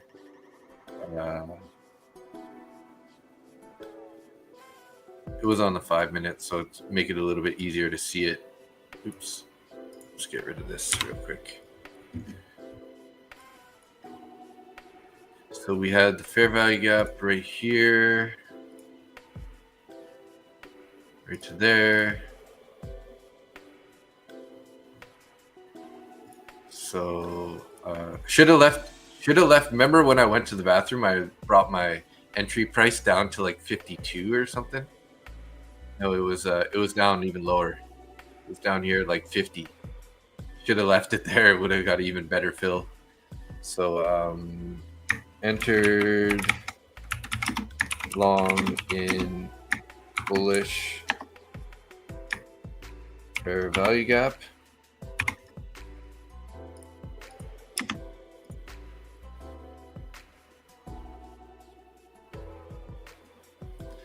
And trailed.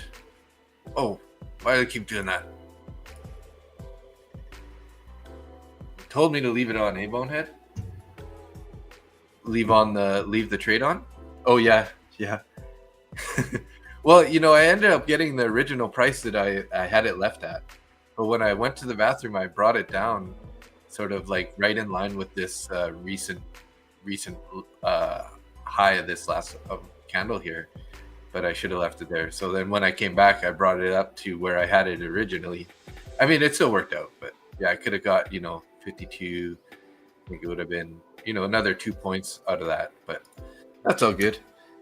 So entered long on in 5-minute bullish fair value gap.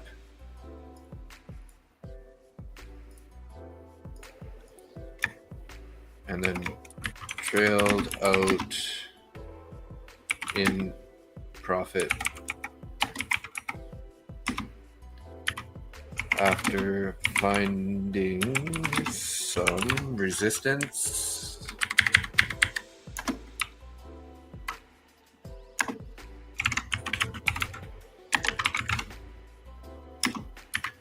At what was that level that we were seeing resistance on there? That was the overnight VWAP,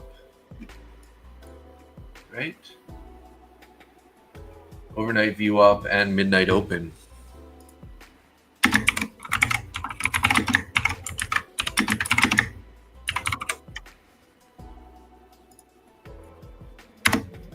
There we go. Markup's done for the day. So let's see here. Copy link. Go back to the dashboard. Daily journal, sorry. View this note. Pop this guy in on the second trade here. So interestingly enough, though, when you do export it, you see it says AmazonAWS.com. So this is TradeZella's through Amazon. Amazon must own TradeZella. I know, Nick. I should definitely listen to Uncle Nicky. He knows well. And then this was a small win.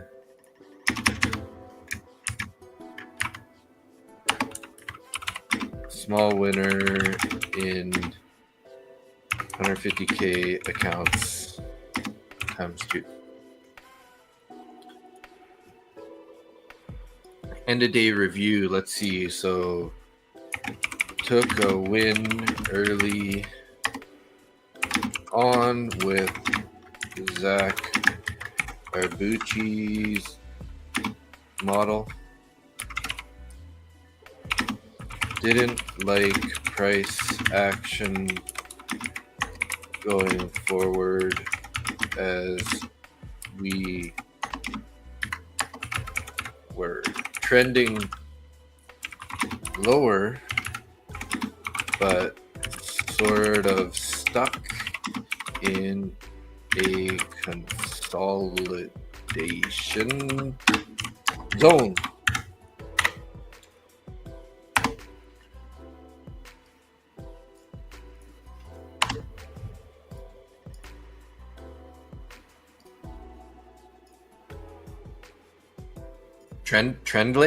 Trendling lower.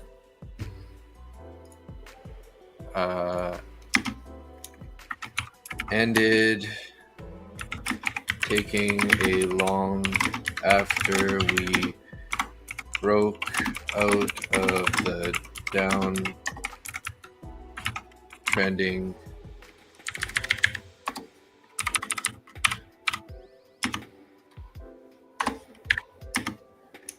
channel, but there was aggressive on taking profits. to not give back and keep the day green.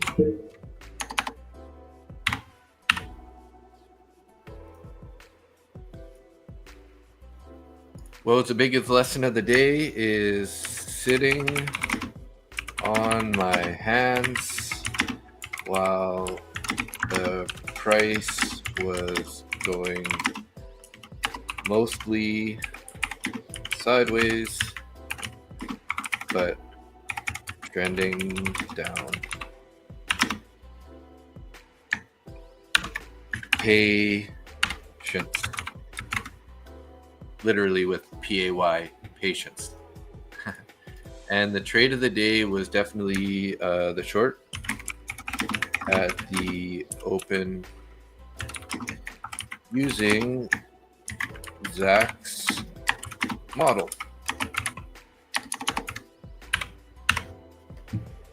Save. All right, so and then you can go into your notebook, and usually when I go into the notebook here, you can see all the log days back there. But this is usually what I like to share because it shows, you know, sort of what happened on the day, and then your write up and everything. So I share this with why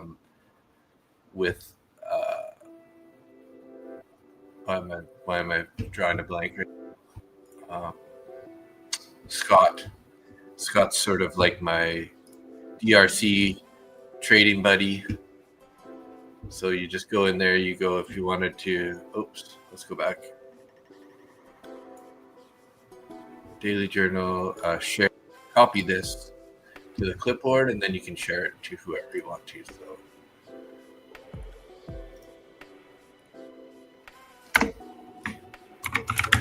here's my DRC for the day, Scott. Hope you had a green day also. So yeah, so usually we get, you know, we send our DRCs back and forth and then sort of critique it, like, you know, point out some of the good things that we did for some of the bad things and vice versa. Just, you know, somebody to stay accountable with, right? So if you don't have a trading buddy, definitely fuck me, Amazon. Really? That makes my balls hurt. Yeah, right. Yeah, I just noticed that because when I said, when I export that, right, it says Amazon FWS or whatever. So it's got to be an Amazon product, right? See, Amazon AWS. What's AWS? Something web services? Amazon AWS, I don't know. Amazon Web Services.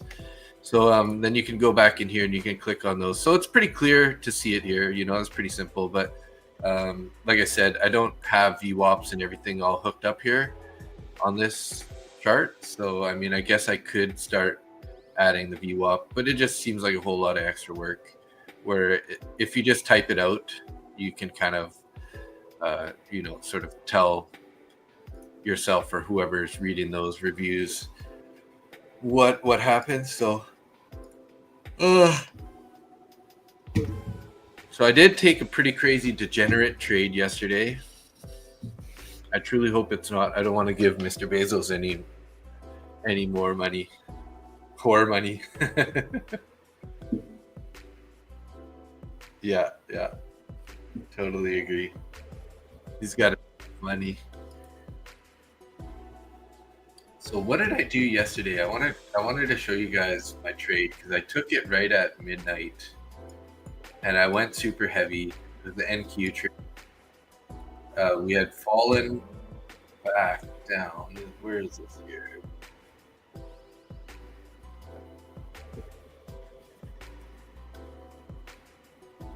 Right before midnight, I think. Yeah, so was that it right there? Having trouble remembering exactly where I took that trade. Let me go to my orders here. Does it still show it on here? Q.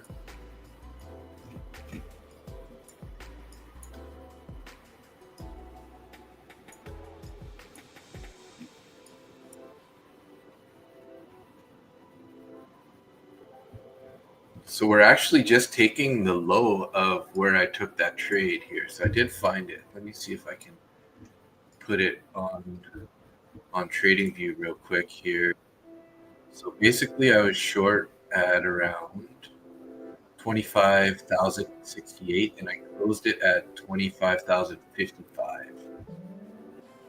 So that wasn't I did have some other entries, but I closed it out in profit. And luckily I did, when I did do that, it really bounced hard on me. So it kind of went the other direction right there.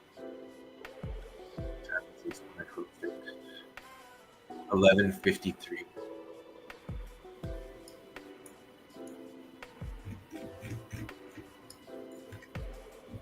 Okay, yeah, I was right there. So I'll put this together here real quick so you guys can see what I did. I'll just put put it in my average price rather than my entry price. I did add to it. Let's see here. Okay, so this is the trade that I took last night.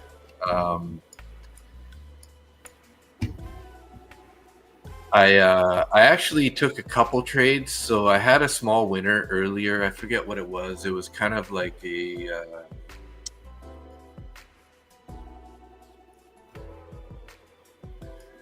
it was on YM. That's why. Took a winner on YM at just before midnight. Was a short that I covered.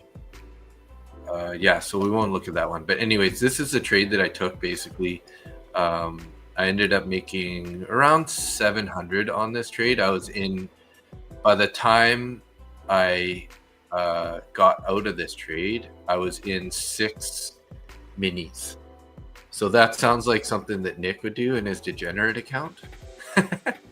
But yeah, so I actually, I think it was like this. So what happened was, it was like this. So I entered somewhere around here, short, because I was looking for a rejection in this area. And then I ended up adding into it, and then it curled over. I added a little bit more in this area. And then it kind of went sideways for quite some time in the profit. So I wasn't really worried about it at this point. And then when it accelerated, I was like, okay, it's time for bed anyway, so I need to get out. So I closed it there, right at the bottom of this candle. So what did I close it at here? I closed that at 25,056. So yeah, so I closed it right about here with just like a flattened order. And then good thing I did, it did go a little bit lower, but then look at that, the next candle, right up, right in, would have went to my stop within whatever, 5, 10, 15, 20, 25 minutes. Within 30 minutes, would have got taken out of that trade. So Dave, you're out, gonna go do something fun, maybe get Randy to come down and put on a Speedo and go surfing. Nice. Yeah, that would be fun. All right. Well, hey, thanks for hanging out. Yeah, I'm going to wrap up the stream here too. I just thought I would show you guys there that trade. So here's my